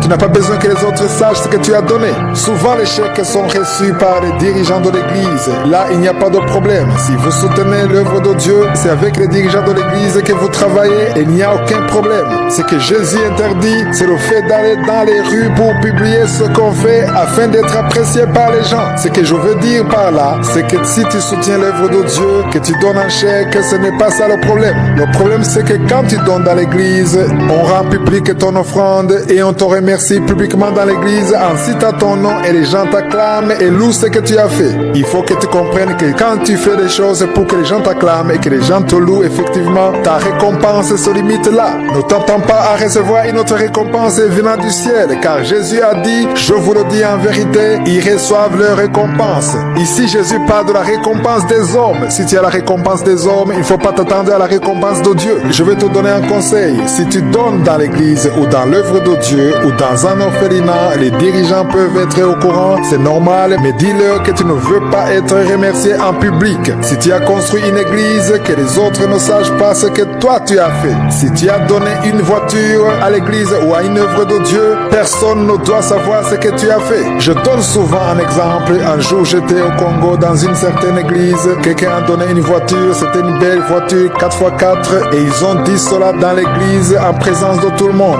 Tous ceux qui étaient là ont acclamé et ont raconté même au nouveau dans l'église qui n'était pas là quand la personne en question a donné la voiture et tout le monde était au courant. C'était la référence. Chaque fois qu'il entrait dans l'église, tout le monde voyait la 4x4. Sa récompense s'est limitée là. Ce que je veux dire par là, c'est que si tu veux servir, je suis en soutenant l'œuvre de Dieu, en soutenant l'évangélisation, en aidant les pauvres, les veuves, les orphelins. Ne cherche pas à ce que les gens t'acclament. Fais tout en secret et tu recevras la récompense. Les dirigeants avec lesquels vous travaillez peuvent être au courant car sans eux, vos dons ne parviendront pas aux bénéficiaires. Si tu vis dans un pays où tu dois passer par ce système, il n'y a pas de problème, mais au moins que ça soit en secret afin que ceux du dehors ne sachent pas ce que tu es en train de donner. Le troisième verset dans Matthieu 6 dit, mais quand tu fais l'aumône, que ta main gauche ne sache pas ce que fait ta droite. Il y a des églises qui font des collectes pour construire les bâtiments de l'église ou pour l'évangélisation et les montants sont fixés par catégorie. Par exemple, on appelle ceux qui vont donner $500 et ils se lèvent et les gens donnent publiquement. Vous devez savoir que si vous faites ça, votre récompense se limite à cet endroit même. N'attendez rien venant du ciel. Vous devez comprendre que dans tout ce que vous donnez, que ce soit à l'église ou dans l'œuvre de Dieu, dans les orphelinats, les centres d'aide aux pauvres et aux veuves, personne n'a besoin de savoir ce que vous donnez. C'est pourquoi dans certaines églises, même quand on fait des offrandes, on ne mentionne pas le nom sur l'enveloppe. J'apprécie beaucoup cela. Cependant, même si ton nom est inscrit sur l'enveloppe, à cause du système qu'on utilise dans ton église, ici je parle surtout à ceux qui sont en Amérique ou en Europe ou au Canada, il arrive qu'on déclare ce qu'on a donné comme offrande ou alors vous donnez des chèques sur lesquels est inscrit tous vos contacts, même l'adresse. Dans ce cas, il n'y a pas de problème. L'essentiel, c'est le cœur avec lequel vous le faites. Le problème, c'est quand on cherche des honneurs à cause de ce qu'on donne. Je vous ai déjà donné un exemple. Si tu es dans un système où il n'y a pas d'autre moyen de donner discrètement et si les leaders doivent connaître ton nom et ce que tu donnes, il est important que les leaders t'aident à garder cette discrétion en ne disant pas ce que tu donnes car les éloges ou l'approbation approbations dont tu as besoin ne sont pas des hommes, mais de je suis. Si les dirigeants sont spirituels, ils vont garder le secret, ne vont pas le dire aux autres, mais ils vont prier pour toi afin que je suis te permette de continuer à soutenir son œuvre. Aujourd'hui dans les églises, on fait l'offrande comme si on était dans une vente aux enchères. L'honneur revient à celui qui donne beaucoup et on le fait publiquement et toute l'église sait que tu as donné $500, $1000, $100 et tout le monde t'acclame. Je l'ai déjà vu dans plusieurs endroits. Un jour, j'ai été choqué, je regardais sur YouTube et dans une assemblée, on demandait de faire des rangs selon le montant qu'on veut donner. Lorsque c'était le tour de ceux qui donnaient peu, les acclamations diminuaient. Apprenons à donner dans la discrétion car c'est ce qui caractérise l'humilité. Ne cherchons pas à ce que les gens connaissent ce qu'on a donné. Rendez grâce à Je suis qui vous a permis de le faire et lui, il vous bénira. La parole de Dieu le dit clairement, c'est au verset 4 dans Matthieu 6. Il est dit, afin que ton aumône se fasse en secret et ton Père qui voit dans le secret te le rendra. Je suis aime beaucoup ceux qui donnent dans la discrétion. Il aime ceux qui prient et qui jeûnent dans la discrétion. Une personne humble fait tout en secret car tout ce qui l'intéresse, ce n'est pas l'appréciation des gens, mais il cherche à plaire à Je suis. Si tu veux que les gens sachent ce que tu fais, qui te loue pour ça, cela montre qu'en toi il y a l'orgueil. Ne cherche plus que les gens disent du bien de toi. Ne cherche pas leur opinion. D'autres mettent leurs photos sur Facebook, sur Twitter, sur Instagram, sur les statuts de WhatsApp et surtout les femmes et les filles. Et ils veulent que les gens disent qu'ils sont beaux ou qu'elles sont belles. La parole de Dieu dit que la première personne qui devrait apprécier ta beauté, si tu es une femme mariée, c'est ton mari. Tu es censé plaire à ton mari. Mais aller sur les réseaux sociaux pour attendre des commentaires des gens qui disent que tu es belle, ça veut dire que tu as en toi un esprit d'orgueil et tu dois le combattre. Il faut que tu arrives à un niveau où tu ne désires plus que les gens disent que tu es belle. Car si tu es réellement belle, tu l'es. Tu n'as pas besoin qu'on te le dise. Au lieu de ça, désire plutôt que Je suis dise que tu es belle. Mets en avant l'opinion de Je suis. C'est ça qui doit compter. Une personne humble n'est pas intéressée par l'opinion des autres et ne désire pas l'approbation des gens et ne cherche pas à ce que les autres disent que c'est une bonne personne, une personne intelligente ou qui prêche bien. Ne cherche plus l'opinion des gens car ils te diront beaucoup de choses et Satan peut se servir des gens pour qu'ils te disent de belles paroles et tu seras content de cela. Je ne suis pas impressionné par ce que les gens disent de moi. Je recherche toujours ce que dit Je suis. Même si tout le monde me dirait de belles paroles, moi je veux entendre ce que Je suis dit de moi. Toi aussi apprends à être humble. Cherche à connaître ce que Je suis dit de ta vie. Ce que je suis en train de vous dire est très important et ça peut changer votre vie. Une personne qui est humble agit en secret. Ne cherche pas à impressionner les gens. Ils diront beaucoup de choses. Certains vont te décourager, d'autres vont t'encourager. Mais ne cherche pas ce que disent les gens. C'est une chose que j'ai apprise et qui m'a beaucoup aidé dans la vie. Toi aussi, je te demande de ne pas chercher ce que disent les gens, que ce soit dans la prière ou dans le jeûne. Les autres n'ont pas besoin de connaître le nombre d'heures que tu passes dans la prière. Ne va pas dire à tout le monde comment tu vis ta vie de prière. Si tu es en train de jeûner, tu n'as pas besoin d'informer tout le monde.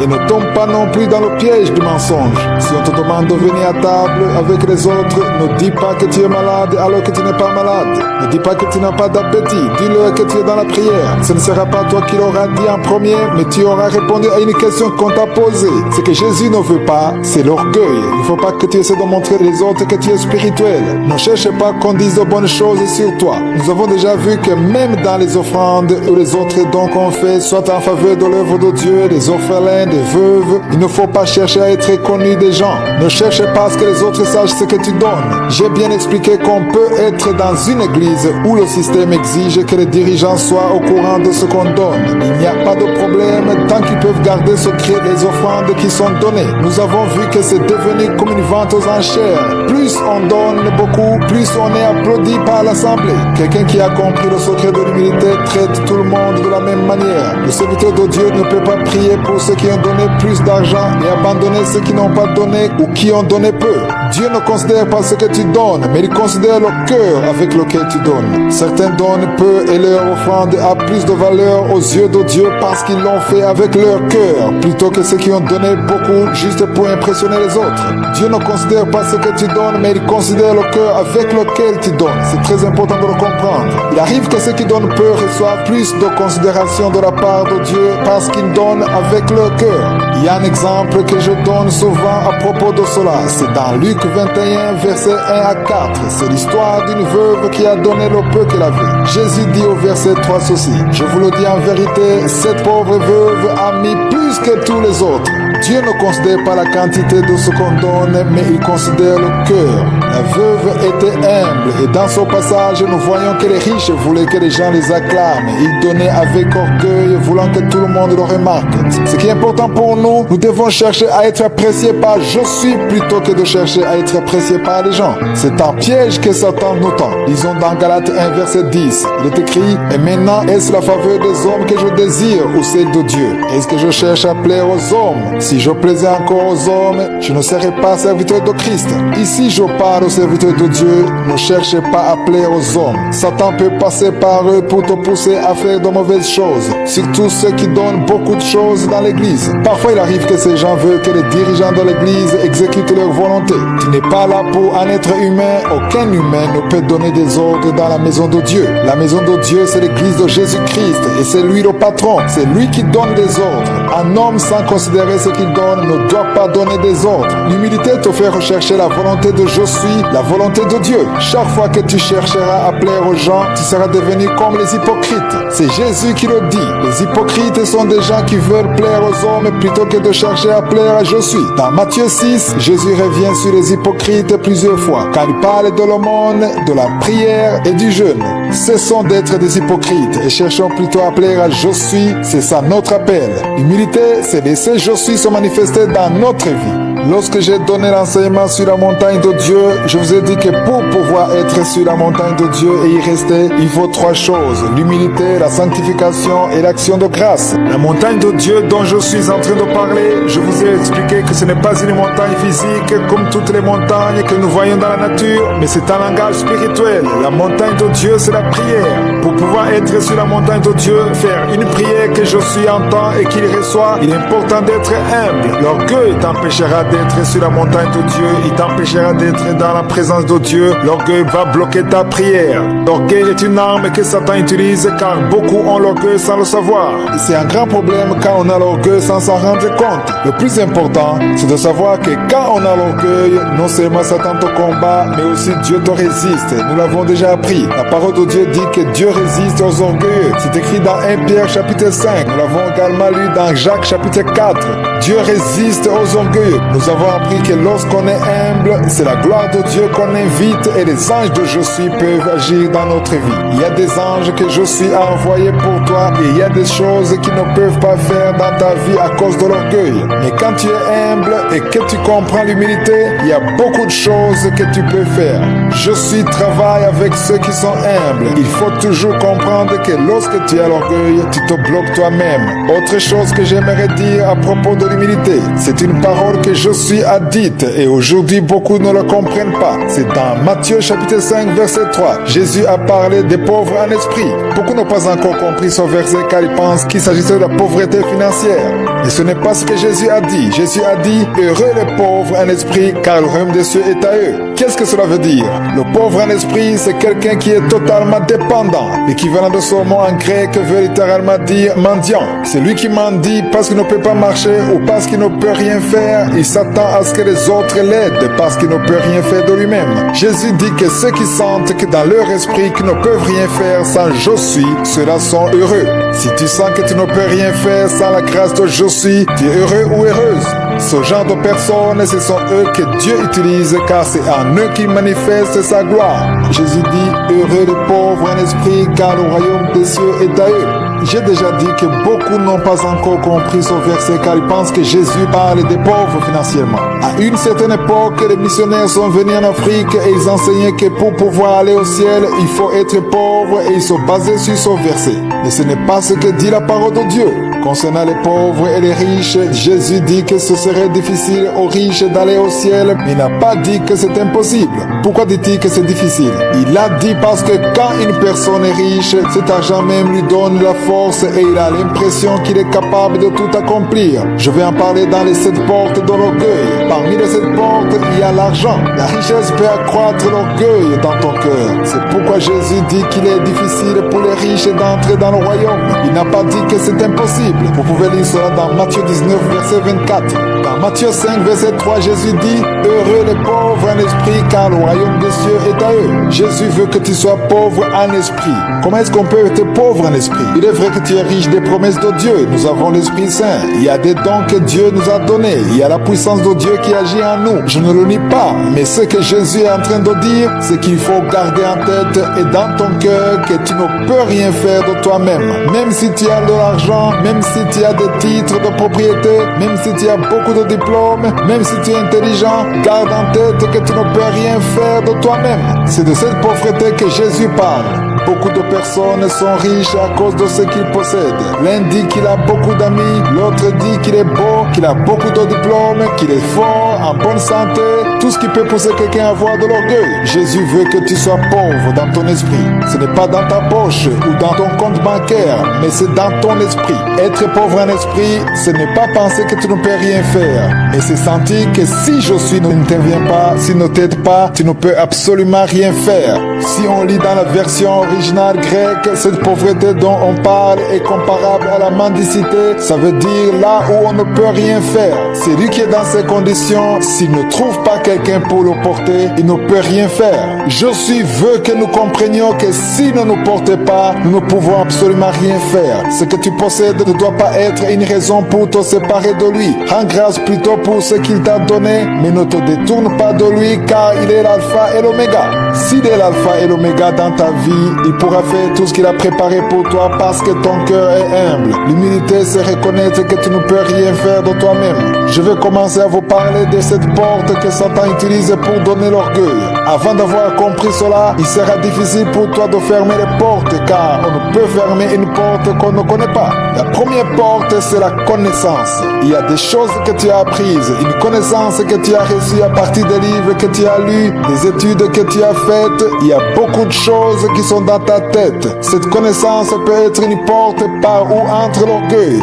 Comprenez-moi bien, c'est bien d'étudier, c'est bien de lire, c'est bien d'avoir la connaissance et de faire des recherches, mais peu importe ce que tu vas faire, prends garde que ça ne soit pas pour toi une porte pour l'orgueil. Mais si tu es intelligent et que tu as lu beaucoup de livres, même si tu sais bien parler, que cette connaissance ne soit pas pour toi une occasion pour avoir l'orgueil, car cette même connaissance que tu possèdes, c'est ce que Satan utilise pour te donner l'orgueil. Lisons dans 1 Corinthiens 8, verset 1 à 2, il est écrit « Pour ce qui concerne les viandes sacrées aux idoles, nous savons que nous avons tous la connaissance. La connaissance enfle, mais la charité édifie. » Ici, je vais insister sur le deuxième verset qui dit « Si quelqu'un croit savoir quelque chose, il n'a pas encore connu comme il faut connaître. » Aujourd'hui, il y a des personnes qui aiment se vanter de connaître des choses, d'avoir lu beaucoup de livres, de connaître beaucoup de langues, beaucoup de sciences. Et il est vrai qu'ils connaissent tout cela, mais dans cette même connaissance, Satan leur donne l'orgueil. J'aime dire aux jeunes que c'est bien d'étudier, de chercher la connaissance, d'apprendre des choses, car c'est nécessaire. Tout ce que tu apprends à l'école, tu vas t'en servir dans la vie, non pas seulement pour ton intérêt, mais pour l'intérêt du royaume de Dieu. Beaucoup de gens peuvent être bénis par ta connaissance. C'est bien d'avoir la connaissance. Il y a aussi l'intelligence naturelle. Dieu t'en a donné. Si vous lisez bien dans 1 Corinthiens 8, verset 2, il est écrit « Si quelqu'un croit savoir quelque chose, il n'a pas encore connu comme il faut connaître. » En d'autres mots, si tu penses que tu connais beaucoup de choses, tu ne connais pas comme tu devrais connaître. Et pourquoi? Parce que personne n'est parfaite. Il y a des choses que tu connais et d'autres que tu ignores. Il y aura toujours quelque chose que tu ne connais pas. C'est ça l'humilité. L'humilité, c'est ne pas considérer ses diplômes ou dire plutôt qu'il y a beaucoup de choses qu'on ne connaît pas encore. C'est pourquoi le verset 2 dit « Si quelqu'un croit savoir quelque chose, il n'a pas encore connu comme il faut connaître. » Dans 1 Corinthiens 13, verset 9, il est écrit « Car nous connaissons en partie et nous prophétisons en partie. » Celui qui a écrit cela avait très bien compris que tout ce qu'il savait n'était qu'une partie. Je veux que tu comprennes que tu ne connais qu'une partie. S'il y a une langue que tu connais, le français, l'anglais, ou une science que tu connais, que tu maîtrises, ou n'importe quel domaine, les gens qui te voient sont étonnés de voir à quel point tu maîtrises cette matière. Mais la parole de Dieu dit ceci, nous connaissons en partie. Il y a beaucoup de choses que tu ne connais pas. La seule personne qui connaît tout, c'est je suis. L'humilité, c'est de comprendre que sans considérer ce qu'on sait déjà, il y a une autre partie qu'on ne connaît pas. Il y aura toujours quelque chose que tu ignores. Il y a beaucoup de choses à apprendre. Personne ne te dira qu'il connaît tout. tout. Dans la vie, nous apprenons chaque jour. Satan utilise beaucoup cette porte. Je ne connais pas ce que tu sais déjà, mais si tu ne prends pas garde, Satan peut te donner l'orgueil. L'orgueil viendra surtout lorsque tout le monde va t'apprécier, te donner des compliments, te dire que tu sais bien prêcher, que tu connais la parole de Dieu, que tu connais bien les versets bibliques, que tu sais bien expliquer la parole de Dieu, que tu sais bien parler, que tu connais bien le français ou l'anglais ou n'importe quelle langue. Ils te jettent des fleurs, ils t'élèvent, ils te disent que personne n'est comme toi. Il faut prendre garde quand tu vas entendre ces paroles, car Satan peut passer par les gens autour de toi pour t'atteindre, pour arriver dans ton cœur. Il veut que ton orgueil monte. Le verset 2 dans 1 Corinthiens 8 dit: si quelqu'un croit savoir quelque chose, il n'a pas encore connu comme il faut connaître. Qu'est-ce que cela veut dire? Ça veut dire humilie-toi. Si tu ne prends pas garde, tu peux avoir l'orgueil à cause de la connaissance que tu possèdes. Satan va te montrer que tu es extraordinaire à cause de ce que tu sais ou ce que tu as. Nous verrons que tout ce que nous possédons, nous l'avons reçu. Tu peux connaître les choses que les autres ignorent, ou tu peux parler une langue que les autres ne connaissent pas. Tu as lu beaucoup de livres, tu ne prends pas garde, mais si tu ne fais pas attention, tu peux avoir l'orgueil à cause de toute cette connaissance. C'est bien de connaître, c'est bien d'avoir de la connaissance, c'est bien de lire, mais garde ton cœur humble. Il faut toujours garder à l'esprit que tu ne connais pas comme il faut connaître. Nous l'avons lu dans 1 Corinthiens 8, verset 2. Aujourd'hui, je vais parler sur la deuxième porte. Il s'agit de l'intelligence. Dans Proverbe 9, verset 10, il est écrit: le commencement de la sagesse, c'est la crainte de l'Éternel. Et la science des saints, c'est l'intelligence. Peu importe l'intelligence que tu possèdes, si tu ne crains pas Dieu, ça ne sert à rien. C'est pourquoi ce verset dit que le commencement de l'intelligence, c'est la crainte de Dieu. Craindre Dieu, ce n'est pas avoir peur de lui, mais c'est avoir un grand respect pour lui. C'est s'humilier devant lui. Si tu ne crains pas Dieu, toute l'intelligence que tu possèdes n'est que pour son monde. Tu auras la sagesse dans son monde, mais quand tu mourras, toute ton intelligence ne te servira de rien. Lorsque tu crains Dieu, il vient en toi et il se manifeste à travers toi d'une façon extraordinaire. Il y a beaucoup de personnes que nous connaissons qui étaient très intelligents, mais nous ne savons pas qu'ils ont bien fini leur chemin. Quand ils sont morts, on ne sait pas s'ils craignaient Dieu. La maladie de Parkinson, par exemple, a été découverte par un homme qui s'appelait Parkinson. On a donné son nom à cette maladie. La maladie d'Alzheimer a été découverte par Alzheimer. C'était en allemand. Ces maladies portent les noms de ceux qui les ont découverts. Il y a beaucoup de philosophes, de scientifiques. Ils étaient très intelligents. Tout le monde les admirait à cause de leur intelligence et aujourd'hui ils sont connus dans le monde entier. Mais c'est je suis seul qui sait s'ils ont bien terminé leur vie, s'ils ont cru en Dieu ou pas. Je vais parler à tous ceux qui sont intelligents car il y en a qui sont intelligents plus que les autres. Même en classe, certains sont plus intelligents que les autres. Il y a ceux qui sont toujours les premiers qui sont plus intelligents que les autres, c'est clair. Tout le monde ne peut pas être premier de classe, même si tous apprennent la même chose et qu'ils révisent beaucoup, mais qu'ils prennent le temps pour réviser. Il y a toujours le premier parmi eux. Il y a toujours celui qui est le plus intelligent que les autres. Celui qui est le plus intelligent, il a reçu la capacité de comprendre plus que les autres. Si tu es très intelligent, c'est quelque chose qui t'a été donné. Si tu as cette capacité de comprendre plus rapidement que les autres, j'aimerais que tu lises encore le verset que nous avons lu. Si tu ne crains pas Dieu, toute cette intelligence que tu possèdes sera nulle. Parce qu'on a compris que l'intelligence commence par la crainte de Dieu. Donc selon le verset, si tu ne crains pas Dieu, cette intelligence n'a pas de valeur. Toi qui es intelligent, je t'invite à craindre Dieu, car sinon ton intelligence ne te servira à rien. Et quand tu auras craint Dieu, tu comprendras que ton intelligence est un don pour l'intérêt des autres. Il y en a ceux qui seront bénis grâce à ton intelligence. D'autres auront des bénédictions grâce à ton intelligence. Pourquoi à ton avis Dieu t'a-t-il donné quelque chose que les autres n'ont pas? Pourquoi est-ce que tu es toujours le premier? Pourquoi tu comprends mieux que les autres? Dieu t'a donné tout ça parce qu'il a un objectif. Il veut que tu bénisses les autres. C'est ce que nous verrons quand on parlera de la 4e porte. À tous ceux qui sont intelligents, comprenez que vous devez craindre Dieu et que tout ce que vous possédez, vous devez rendre grâce à Dieu pour ça. Rends grâce pour l'intelligence qui t'a été donnée. Rends grâce à Dieu pour la force que tu possèdes, pour cette capacité que tu as de comprendre plus que les autres. Je suis en train de vous parler de ces portes pour que vous puissiez savoir comment les fermer. Les uns ne ferment pas ces portes parce qu'ils ne savent pas qu'elles existent. Satan sait très bien par où passer pour te donner l'orgueil et je vous ai déjà dit qu'avant d'avoir compris l'importance de l'orgueil pour Satan, tu ne vas pas beaucoup t'en préoccuper. Mais le jour où tu comprendras que quand tu as l'orgueil, Satan te combat et même je suis te résiste. C'est là où tu commenceras à prendre ça au sérieux. Je ne sais pas si tu le comprends comme moi, mais dans ce cas, tu n'as nulle part où te réfugier. Si Satan te combat et que je suis te résiste, il n'y a plus de secours. Lorsque tu as un problème, normalement tu trouves refuge auprès de Dieu. Mais quand Dieu te résiste, tu ne peux plus te réfugier chez lui. Il est difficile alors de vivre quand on a l'orgueil. C'est pourquoi il faut te séparer de l'orgueil. Il nous faut avoir l'humilité pour que nous puissions toujours nous réfugier auprès de Dieu. Soyons en lui. Tu ne peux pas avoir la force spirituelle si tu es plein d'orgueil. L'orgueil est en train de détruire l'œuvre de Dieu. Il est en train de bloquer les bénédictions de Dieu et l'œuvre du Saint-Esprit. L'intelligence sans la crainte de Dieu est inutile.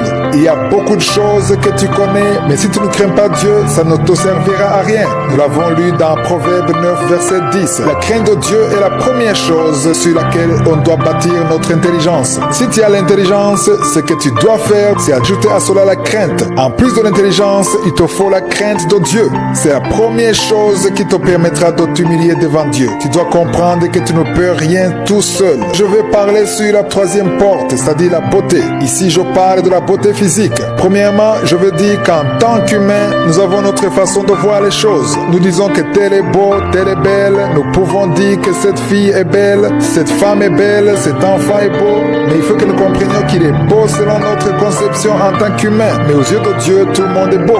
Il n'y a pas de femme laide aux yeux de Dieu. Nous les humains, nous pouvons dire que telle est laide, mais ça montre la limite de notre conception. Pour Dieu, tout le monde est beau. La parole de Dieu dit que tout ce qu'il a créé est beau. Si cette femme ou cette fille que tu considères comme étant laide, si elle a été créée par Dieu, aux yeux de Dieu, elle est belle.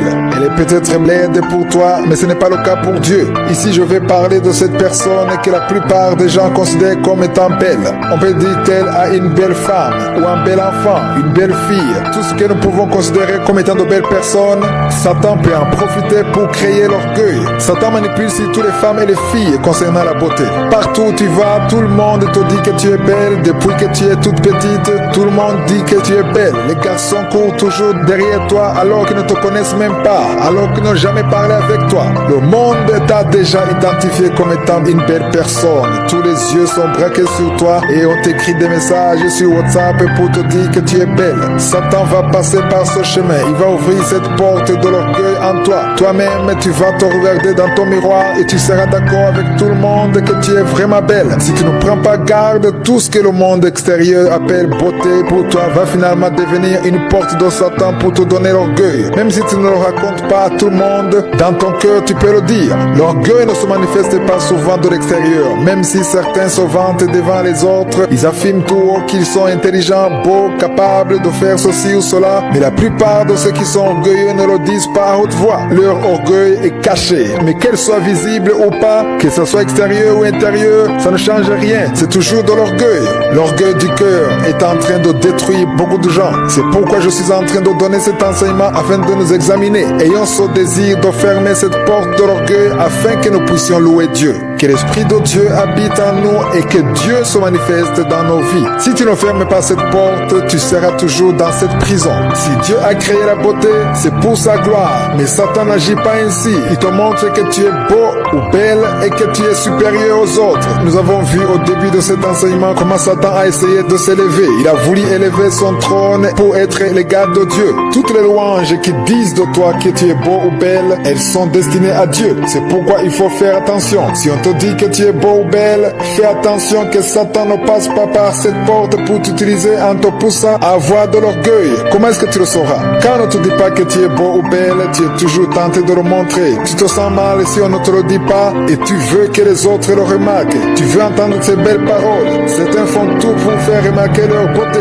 Les autres sont poussés à le faire sans le savoir. Ils sont poussés par cet esprit d'orgueil. Tu te regardes dans le miroir et tu remarques effectivement ce que les autres disent et tu es d'accord avec eux. J'ai dit que Satan utilise beaucoup les femmes et les filles. Si tu remarques que tu as perdu du poids, que tu es devenue belle, alors tu fais une photo et tu veux la publier sur les réseaux sociaux. Tu veux savoir comment tu sauras que tu es tombé dans le piège de l'orgueil? C'est quand tu mettras ta plus belle photo sur Facebook, sur Twitter ou Instagram ou sur ton statut de WhatsApp et tu seras très contente ou satisfaite des paroles qu'on dira sur toi. Que ce soit les personnes que tu connais ou ceux que tu ne connais pas. Tu seras contente et satisfaite de ces paroles paroles de louange, des paroles qui louent ta beauté. Rappelez-vous comment Satan est tombé. Il a voulu s'élever au même niveau que Dieu. Nous l'avons vu au début de cet enseignement. C'est écrit dans Ésaïe 14, versets 12 à 15. Il disait, je monterai au ciel, j'élèverai mon trône au-dessus des étoiles de Dieu, je m'assierai sur la montagne de l'assemblée, à l'extrémité du septentrion, je monterai sur le sommet des nues, je serai semblable au Très-Haut. Il voulait recevoir la louange destinée à Josué. De la même façon, Satan veut que tu te lèves pour que tu arrives au point où tout le monde te loue parce que tu es beau, parce que tu as ce que le monde appelle beauté. Fais très attention car c'est un piège que la plupart ne remarquent même pas. Et on ne sait pas qu'on est tombé dans ce piège. Certains le font sans avoir aucun mauvais objectif. D'autres le font en sachant très bien ce qu'ils font, mais prenez garde. Les femmes montrent certaines parties de leur corps qui peuvent faire en sorte que si les hommes voient leurs photos, ils les désirent. Partout où tu passes, à cause de ton habillement, tous les yeux sont braqués sur toi. Ils te désirent à cause de ton habillement. Celui qui a déjà compris le secret, c'est que tout ce qui est beau est censé l'être pour la gloire de Dieu. Ce que tu dois faire, c'est de faire attention. Rappelle-toi toujours que tu es créé pour la gloire de Dieu. Il est facile de dire aux gens d'être humbles, de ne pas accepter d'avoir l'orgueil, mais c'est surtout important de connaître par où passe Satan pour nous pousser dans l'orgueil. Si tu ne connais pas par où il passera certainement par une de ses portes. Chacun d'entre nous a une porte qui est ouverte dans sa vie, et si c'est le cas, Satan va entrer ou bien il est déjà entré. Il y en a qui n'ont pas encore compris la signification de l'orgueil. Ils pensent que l'orgueil est forcément visible. Ils pensent que ceux qui ont l'orgueil sont ceux qui parlent d'eux-mêmes, qui racontent ce qu'ils sont capables de faire, qui le manifestent même dans leur démarche ou bien dans leur façon de parler. Mais il y a des gens que tu peux qualifier d'humbles alors qu'en réalité ils sont orgueilleux et tu ne le sauras jamais jusqu'au jour où tu vas parler avec eux. Quand tu passes du temps avec une telle personne, c'est là où tu vois l'orgueil que tu ne pouvais pas imaginer chez cette personne. Certains marchent la tête courbée, ils ont l'air humbles, mais si tu parles avec eux ou si tu entres dans leur vie privée, si tu entres dans leur maison, tu vas te rendre compte que les apparences sont trompeuses. L'orgueil n'est pas toujours visible de l'extérieur. Des fois, il est caché. Il y en a d'autres qui ne cachent pas leur orgueil. Tu vois la personne et automatiquement tu remarques qu'elle a de l'orgueil. Sa façon de parler, de marcher, tout ce qu'elle fait, son comportement suggère que c'est une personne qui a de l'orgueil, mais d'autres ne le montrent pas. Cela dépend de la façon dont la personne a grandi, sa culture, sa famille. Tu ne le vois pas directement en elle. Il y a cet esprit d'orgueil qui le manipule. Je veux que nous tous nous soyons au courant de cela. Nous devons connaître toutes les stratégies de Satan afin de fermer toutes les portes par lesquelles il entre. Tu te dis peut-être que tu n'es pas concerné par cette porte parce que personne ne te dit que tu es beau ou belle. Peut-être qu'on ne te dit pas que tu es beau ou belle, mais il y a quelque chose d'autre que tu possèdes et que les autres n'ont pas. Je ne sais pas ce que c'est, mais tu as sûrement quelque chose que les autres ont envie. À certains, on leur dit qu'ils sont beaux partout où ils passent. Dans notre nature charnelle, la nature que nous partageons tous, nous voulons qu'on dise que nous sommes beaux. La nature humaine veut être appréciée, admirée. Et j'ai dit que concernant la beauté, Satan utilise beaucoup de femmes et de filles. Satan utilise beaucoup l'esprit d'orgueil. C'est par ce même esprit qu'il pousse les gens à provoquer les paroles d'admiration. Les gens font tout pour qu'on leur dise de belles paroles. Certains font tout pour qu'on remarque leur beauté, leur force. Ils font des efforts pour ça. C'est pourquoi certains essaient de mettre des photos sur Facebook, sur Instagram, sur les statuts, etc. pour attirer l'attention. Quand on leur dit qu'ils sont beaux ou belles, ils sont très satisfaits. C'est un piège. Je le répète, c'est un piège. C'est un piège quand on cherche des paroles valorisantes. Cherchons la beauté que Dieu lui-même éprouve plutôt que de chercher la beauté que les humains approuvent. Les humains te diront que tu es beau ou belle et que tu es extraordinaire, que tu es fort, que personne n'est comme toi, mais ce corps que nous portons vieillit. Il vieillira. Le jour où il vieillira, tu seras frustré. Tu vas chercher à entendre toutes les belles paroles qu'on te disait avant et tu ne les auras plus. Mais si tu es en train de travailler pour la beauté, tu fais des efforts pour avoir la beauté, recherche plutôt la beauté que le ciel approuve. Cherche à ce que Jésus te regarde et qu'il soit satisfait. Même quand tu vieilliras, cette beauté que Jésus préfère restera là et plus encore, même quand tu mourras, cette beauté aura pour toi un avantage éternel. C'est une beauté qui plaît à Jésus, c'est une beauté qui enchante les anges, c'est une beauté que le ciel reconnaît. Cessons de chercher la beauté humaine, cessons de vouloir plaire aux gens car ils ne vous seront pas d'un grand secours. Tout ce qu'ils te disent te fait plaisir pour pour un peu de temps, mais ce que je suis te dit, l'éloge de je suis te permettra d'aller loin dans ta vie. C'est pourquoi je vous ai parlé de cette troisième porte, la beauté comme piège de Satan. Ne cherchez plus à porter des habits qui font que les gens te désirent ou qu'ils voient les parties intimes de ton corps. Il y a des habits qui vont pousser les hommes à te suivre. Si les gens te disent que tu as de belles jambes, tu auras envie de mettre ta photo partout pour qu'on les remarque. Cherche plutôt à être admiré par je suis. Cherche à être admiré par le ciel. La parole de Dieu dit que tout ce que nous faisons doit être pour la gloire de Dieu. J'ai déjà dit qu'on peut penser qu'on n'est pas concerné par cette troisième porte par le fait qu'on n'a pas cette beauté ou parce qu'on n'entend pas les gens qui le disent. Mais même si personne ne te dit que tu es beau ou belle, cet esprit agit et il agit sur tout le monde, qu'on te le dise ou pas. Cet esprit essaie toujours de te convaincre que même si on ne te le dit pas, il y a quelque chose que tu pourras faire pour qu'on te le dise. Cet esprit te dira que tu peux faire quelque chose pour montrer ta beauté ou ta force. On peut le voir quand on remarque des personnes qui essaient de prouver aux autres leur beauté. Grâce aux réseaux sociaux, c'est devenu très facile et Satan utilise beaucoup son moyen. Les gens font des commentaires sur toi et ça te fait plaisir. Celui qui a déjà compris ce que je suis en train de vous dire, c'est que toute bonne chose qu'il possède devient une opportunité de rendre grâce à Dieu. Rends grâce à Dieu pour la beauté qu'il t'a donnée, car cette beauté est pour sa gloire. Si vous lisez bien dans 1 Corinthiens 10, verset 31, il est écrit: soit donc que vous mangez, soit que vous buviez, soit que vous fassiez quelque autre chose, faites tout pour la gloire de Dieu. Tout ce que tu fais, fais-le pour la gloire de Dieu. Lorsque tu te prépares, choisis tes habits en pensant à la gloire de Dieu. Il faut que ceux qui te voient pensent en premier à la gloire de Dieu. Il existe un habillement qui fait qu'au lieu de voir la gloire de Dieu, les hommes qui te verront vont plutôt te désirer, ils vont désirer coucher avec toi. Je le répète, il y a des habits que tu peux porter et même celui qui ne te désirait pas avant, à cause des habits que tu portes, il voit les parties de ton corps que tu as exposées et automatiquement, il tombe dans la faiblesse de vouloir commettre le péché avec toi. Il va commencer à te désirer alors que ce n'était pas le cas avant. Ce n'était pas dans sa tête. Alors, comment s'est-il trouvé dans cette situation? Ça veut dire que Satan est passé par ton comportement pour faire tomber quelqu'un qui ne pensait même pas au péché. Les uns le font sans le savoir parce que c'est la mode ou la culture et les autres le font sciemment. Une personne réveillée doit toujours chercher les intérêts de je suis. Une personne réveillée cherche à honorer Dieu dans tout ce qu'elle fait, dans son habillement, dans son travail, dans tout ce qu'elle fait. Il n'y a pas de formule pour l'habillement et je ne veux pas vous dire de porter ceci ou cela, mais si tu as l'Esprit de Dieu en toi, c'est l'Esprit Saint qui va te montrer quoi faire pour glorifier Dieu. Il te montrera aussi ce qu'il faut faire et ce qu'il ne faut pas faire. Sinon, au lieu que Dieu soit glorifié, c'est Satan qui sera glorifié en poussant les gens à commettre le péché. Tu peux me dire que tu n'as jamais commis l'adultère, mais Jésus dit que celui qui regarde une femme pour la convoiter aura déjà commis un adultère avec elle dans son cœur. Tout ça concerne la troisième porte qui est la beauté. Il y a des choses qui montrent que la personne fait tout pour montrer sa beauté à ceux qui ne l'auraient pas bien remarqué. Une personne humble ne cherche pas à montrer sa beauté ou quoi que ce soit de beau dans sa vie, mais c'est je suis qui montre ce que la personne possède de bien dans sa vie. Rappelez-vous, la parole de Dieu nous dit que Dieu résiste aux orgueilleux, mais il fait grâce aux humbles. Concernant la beauté, il y a un passage que je veux vous montrer. Lisez dans Proverbe 31, verset 30. Il est écrit: la grâce est trompeuse et la beauté est vaine. La femme qui craint l'Éternel est celle qui sera louée. Ici, on voit bien la version du ciel concernant la beauté. Il y a la façon dont le monde conçoit la beauté, mais ce que nous venons de lire, c'est la façon dont le ciel conçoit la beauté. Alors, c'est à toi de choisir. Tu peux choisir la façon dont le ciel voit la beauté, ou bien tu choisis la façon dont le monde considère la beauté. L'orgueil n'a aucune place dans la vie de celui qui est humble. Je vous ai parlé de trois portes. La première, c'est la connaissance.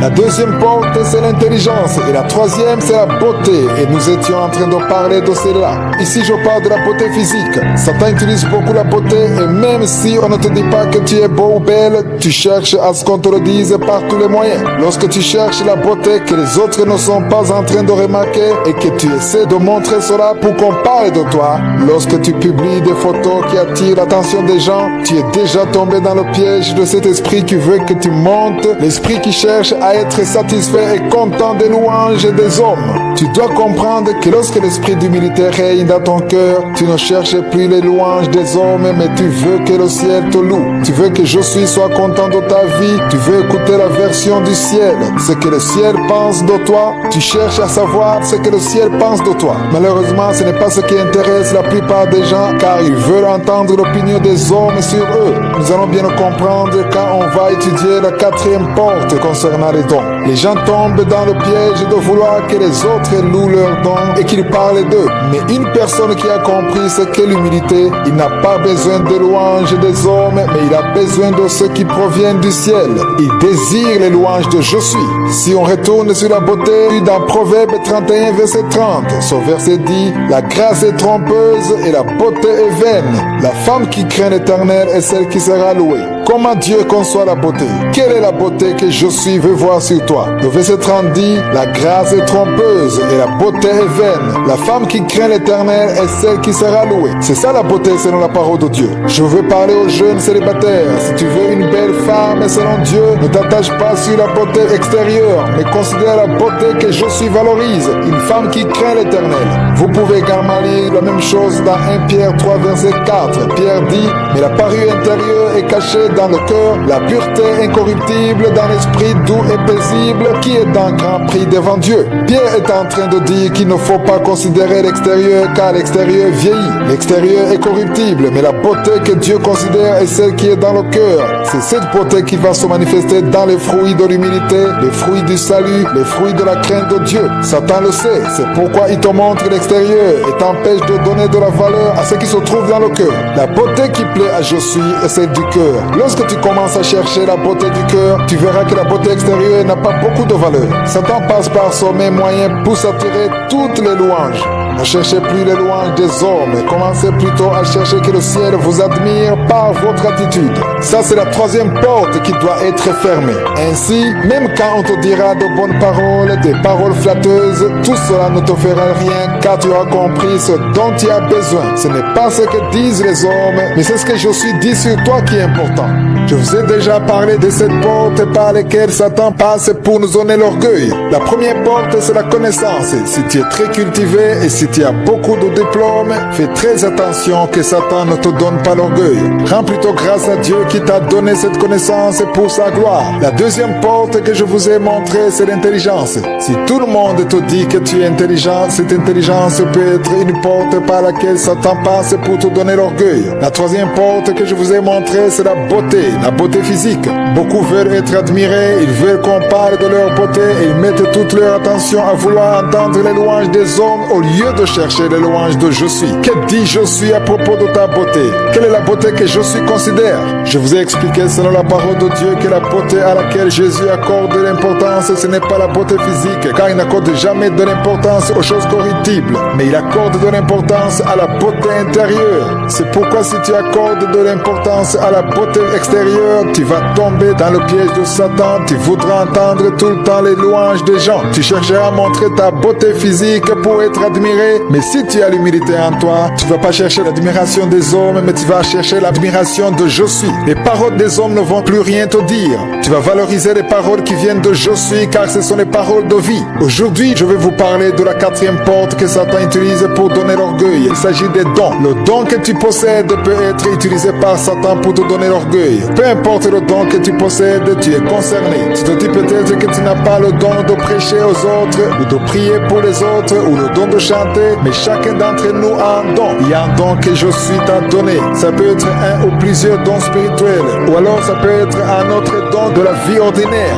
Tu sais chanter par exemple, ou alors tu sais convaincre les gens facilement. Tu as le don de faire du commerce, tu comprends facilement la technologie. Chaque don est un cadeau et c'est je suis qui te l'a donné. Il y a des choses qui sont pour toi très faciles. C'est très facile parce que justement tu as un don. Nous tous, nous pouvons chanter. Prenons par exemple que nous sommes 15 personnes qui chantent.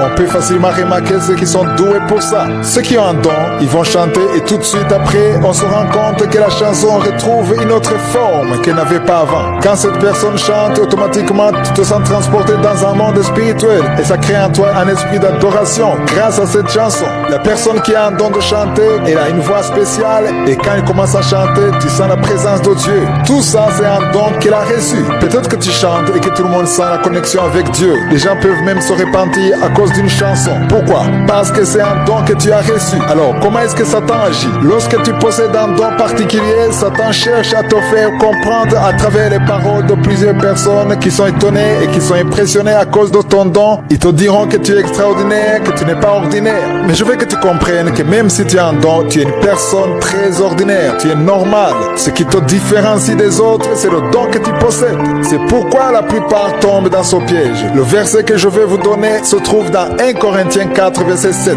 Il est dit, qui est-ce qui te distingue? Qu'as-tu que tu n'aies reçu? Et si tu l'as reçu, pourquoi te glorifies-tu comme si tu n'avais pas reçu? C'est là où se trouve le piège. La connaissance peut être une porte d'entrée. C'est la première porte. La deuxième porte, c'est l'intelligence. Il y a des choses qui sont difficiles à comprendre pour les autres, mais pour toi, cette intelligence que tu as peut te donner l'orgueil. La troisième porte, c'est la beauté. La beauté physique peut être une porte d'orgueil. Nous avons vu beaucoup de personnes, lorsqu'elles savent qu'elles ont cette beauté, elles ont tendance à exposer cette beauté. Ils veulent montrer ça à tout le monde. Ils veulent que les gens voient cette beauté. Ils publient cela sur les réseaux sociaux et bien plus, il y a quelque chose qui monte en eux à cause de cette beauté. Pour les hommes, l'orgueil vient par rapport à la force qu'ils ont, la stature de leur corps. Certains hommes portent des vêtements qui montrent leur corps musclé. Tout cela, ce sont des choses qui manifestent qu'il y a l'orgueil dans le cœur. J'ai terminé en vous disant qu'il faut faire attention à ne pas avoir l'orgueil à cause d'un don reçu de Dieu. La quatrième porte, ce sont les dons. C'est Dieu qui t'a donné tout ce que tu possèdes. Des fois, lorsqu'on dit aux gens de ne pas avoir l'orgueil à cause de ce qu'ils possèdent, ils nous répondent que c'est Dieu qui leur a donné cela. Si tu sais chanter, si tu as une belle voix, si tu es intelligent, c'est Dieu qui t'a donné tout ça. C'est vrai, Dieu t'a donné un don, mais son objectif n'était pas que tu sois orgueilleux. Il voulait que tu l'utilises pour sa gloire. L'objectif du don, c'est la gloire de Dieu. Aujourd'hui, je veux qu'on parle encore sur la quatrième porte de l'orgueil, c'est-à-dire les dons. Tout le monde a un don. Tu n'es peut-être pas au courant du don que tu possèdes, mais tu as sûrement un don. Ce qui arrive souvent, c'est que ceux qui ont un don veulent sous-estimer ceux qui n'en ont pas. Ils veulent que tout le monde les respecte à cause du don qu'ils possèdent. Voici la question que Paul pose aux Corinthiens. Tu es peut-être intelligent ou tu as des choses que les autres n'ont pas. Tu es riche, tu sais très bien prêcher. Il y a un don que tu possèdes. La question est toujours la même. La question se trouve dans 1 Corinthiens 4, verset 7. Lisez bien ce passage car il est très pertinent et il dit, qui est-ce qui te distingue? Qu'as-tu que tu n'aies reçu? Et si tu l'as reçu, pourquoi te glorifies-tu comme si tu ne l'avais pas reçu? Je veux que chacun d'entre vous lise ce passage et que cela vous pousse à vous demander ce que vous possédez que les autres n'ont pas. Qu'est-ce qui te distingue des autres? Dans une classe de 30 élèves, il y a toujours le premier de la classe. Tu fais partie d'une chorale, mais vous ne chantez pas tous de la même façon. Il y a une voix que les gens aiment plus que les autres. Beaucoup prêchent, mais il y a quelqu'un que tout le monde veut écouter. Pourquoi? Parce qu'il a reçu ce don. Le don te distingue des autres. C'est pourquoi il est dit, qui est-ce qui te distingue? Il ajoute, qu'as-tu que tu n'aies reçu? Nous devons comprendre que tout ce que nous avons, nous l'avons reçu. Si tu l'as reçu, ce verset dit, pourquoi te glorifies-tu comme si tu ne l'avais pas reçu? Ceux qui ont l'orgueil agissent comme s'ils avaient eux-mêmes fabriqué le don. Si tu comprends que tu l'as reçu, tu devrais être humble. Ferme cette porte de l'orgueil dans ta vie. Si tu as une belle voix et que tu sais très bien chanter, ou si tu as la beauté, peu importe le don que tu possèdes, sache que tu l'as reçu, ne te glorifie pas, sois humble. Il y a un verset que je vais vous montrer qui est très important, c'est Jean 15, verset 5. Jésus termine ce verset en disant, sans moi vous ne pouvez rien faire. C'est important de comprendre que le jour où vous comprendrez ce verset, vous aurez l'humilité. Il y en a qui possèdent des dons et ils se comportent comme s'ils ne les avaient pas eux-mêmes reçus de Dieu. Par exemple, il peut y avoir quelqu'un qui a un don de prophétie et l'utilise dans le but de se faire de l'argent. Si tu ne lui donnes pas de l'argent, il ne prophétise pas. Ce verset dit que les dons sont gratuits. Chaque chose que tu as reçue de je suis, c'est pour la gloire de Dieu. C'est pourquoi il faut être humble. Le don reçu peut être une source d'orgueil. Dans Jean 15, verset 5, c'est Jésus qui parle. Il dit, je suis le cep, vous êtes les sarments. Celui qui demeure en moi et en qui je demeure porte beaucoup de fruits, et car sans moi vous ne pouvez rien faire. Sans Jésus dans ta vie, tu ne peux rien. C'est très important. Peut-être que tu sais chanter, tu peux travailler beaucoup d'heures, tu es fort, intelligent, peu importe ce que tu as. Si tu n'as pas Jésus, tu ne peux rien. Si tu dors la nuit, tu ne sais pas si demain tu vas te réveiller. Tu ne peux pas affirmer à 100% que tu vas te réveiller. C'est la grâce de Dieu qui nous permet de nous réveiller. C'est la même grâce qui nous permet de faire tout ce que nous pouvons faire. C'est pourquoi Jésus dit que sans lui, nous ne pouvons rien faire. Tous les dons que tu possèdes, que ce soit les dons de l'esprit, le don de prêcher, quel que que soit le don que tu possèdes. La parole de Dieu dit que si tu n'as pas Jésus, tu n'as rien du tout. Tout ce que tu peux faire, tu peux le faire parce que tu as Jésus. Ici, je parle aux serviteurs de Dieu, à ceux qui ont le don spirituel. Tout ce que tu possèdes, tu l'as parce que tu as Jésus. Cela va te pousser à être humble. Gardez ce verset car il est très important. Ici, je parle de Jean chapitre 15, verset 5. Je vais parler de la 5e porte aujourd'hui. Ce sont les louanges des hommes et les éloges qu'on reçoit. Il faut faire très attention. Lorsqu'il y a une chose que tu possèdes, quelque chose qui te distingue des autres, que tu le veuilles ou pas, tu vas entendre des paroles qui te louent, des paroles qui te flattent, des paroles pour te montrer à quel point tu es extraordinaire. Tu peux pas empêcher aux gens de dire cela. Si tu es intelligent, beau, belle, tu sais très bien chanter, tu as un bon cœur, si tu as une chose qui te distingue des autres, les gens vont te jeter des fleurs. Le problème, ce ne sont pas les paroles qu'on te dit. Le problème, c'est la façon dont tu les reçois. Car si tu as l'orgueil en toi, ces paroles vont l'accroître encore et encore. Mais si tu as déjà compris le secret de l'humilité, même si on te dit ces paroles valorisantes, les paroles de louange, la parole de Dieu va te rappeler que tu ne peux rien tout seul. Nous avons entendu tout à l'heure ce que Jésus dit quand il dit que nous ne pouvons rien faire sans lui. Le verset que je veux qu'on lise est très important pour moi. Ceux qui ont mon numéro ou le numéro de Kanguka peuvent le voir. Il se trouve sur tous les profils de téléphone de Kanguka. Il s'agit de 1 Corinthiens 15, verset 10. Ce verset t'aidera à rester humble lorsque les gens essaieront de t'élever. Ce verset dit: par la grâce de Dieu, je suis ce que je suis, et sa grâce envers moi n'a pas été vaine. Loin de là, j'ai travaillé plus que tous, non pas moi toutefois, mais la grâce de Dieu qui est avec moi.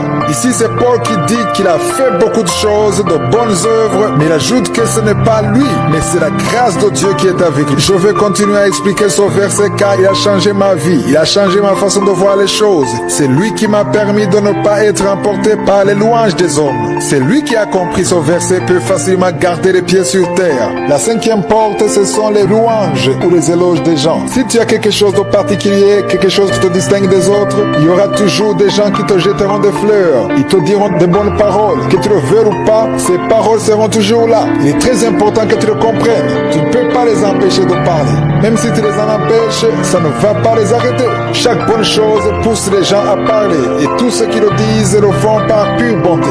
Mais Satan passe par ces paroles pour créer de l'orgueil en toi. Pour pouvoir vaincre cet orgueil, il faut d'abord savoir comment gérer ces paroles et surtout avoir la révélation de la parole de Dieu. Dans 1 Corinthiens 15, verset 10, il est écrit: par la grâce de Dieu, je suis ce que je suis, et sa grâce envers moi n'a pas été vaine. Loin de là, j'ai travaillé plus que tous, non pas moi toutefois, mais la grâce de Dieu qui est avec moi. Ici, c'est l'apôtre Paul qui parle. Il dit que tous les miracles qui ont été accomplis par lui, les gens ont été sauvés, ils ont été guéris, les paralytiques ont pu marcher, tout ce qui a été accompli, il dit que ce n'était pas lui, Paul, qui l'a fait, mais c'est la grâce de Dieu qui était avec lui. C'est très important de le comprendre. Quelle est cette grâce dont il parle?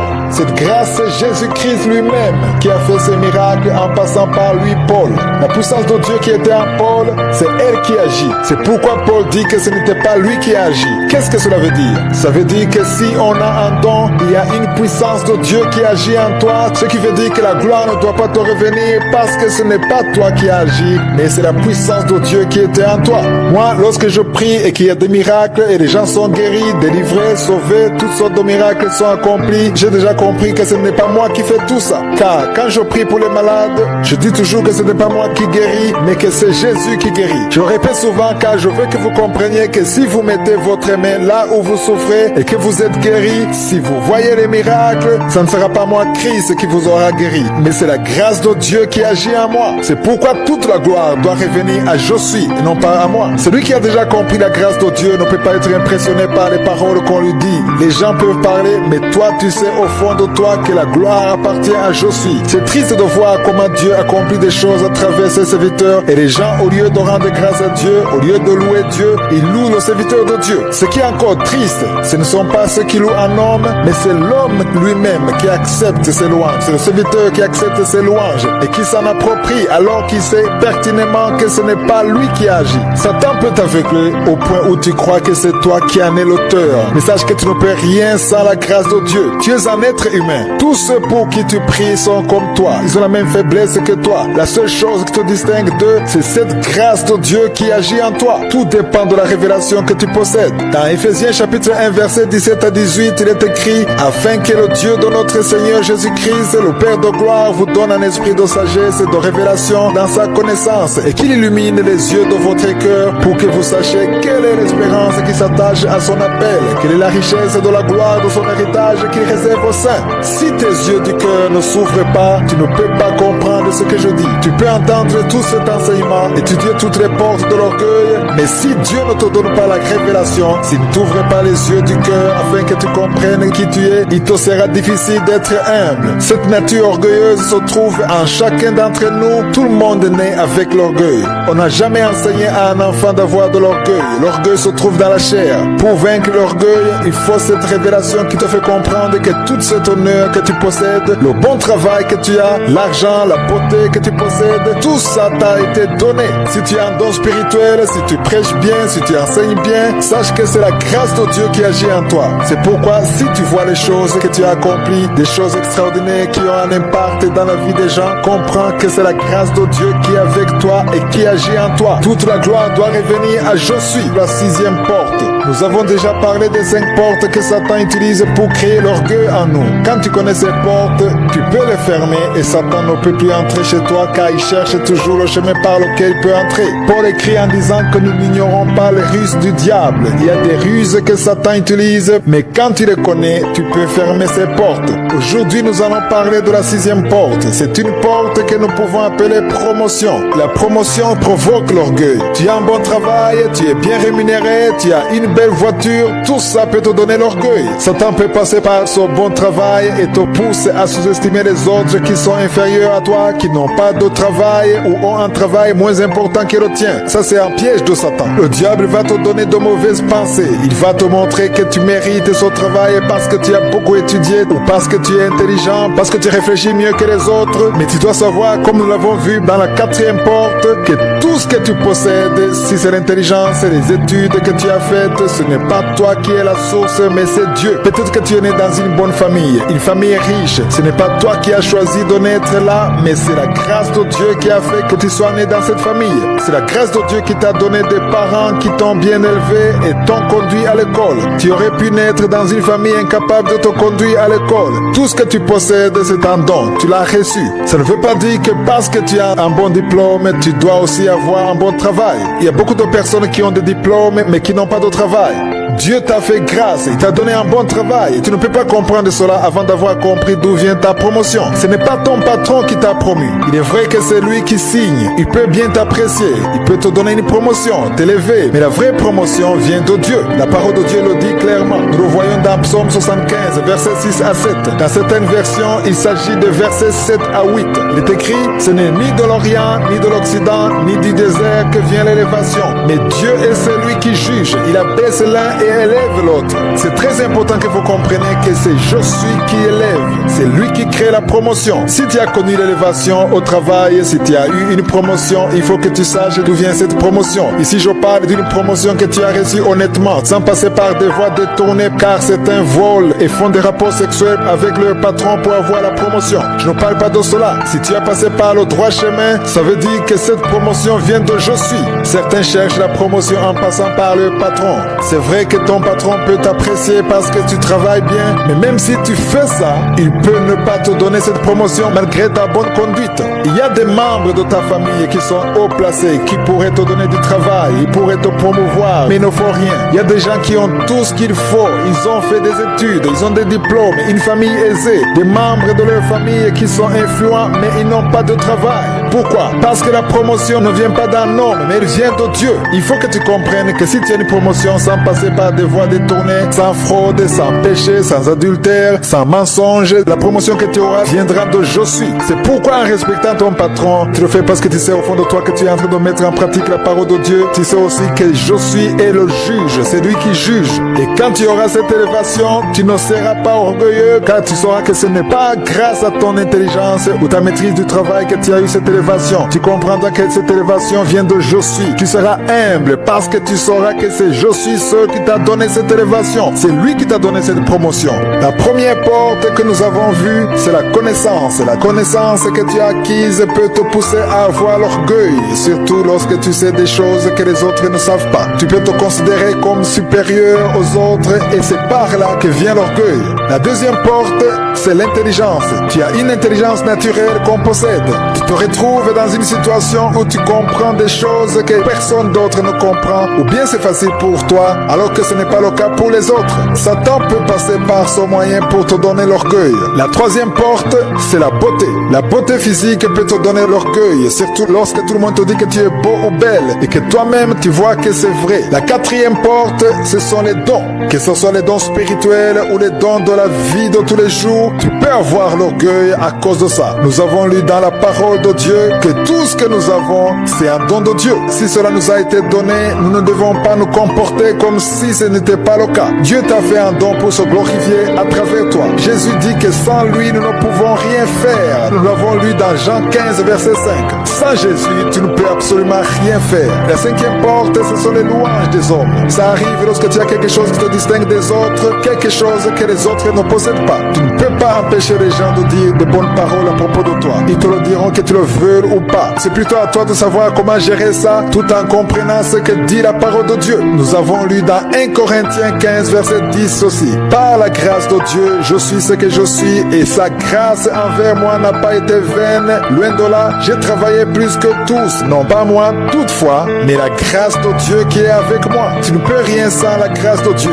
Si les gens te disent que tu es extraordinaire, que tu es intelligent, que tu chantes bien, réponds toujours que c'est la grâce de Dieu et qu'il en soit glorifié. Ce ne sont pas des choses que tu dois t'approprier. Tu ne dois pas t'accaparer cette gloire car elle n'est pas à toi et ne t'appartient pas. Ne vole pas la gloire de je suis.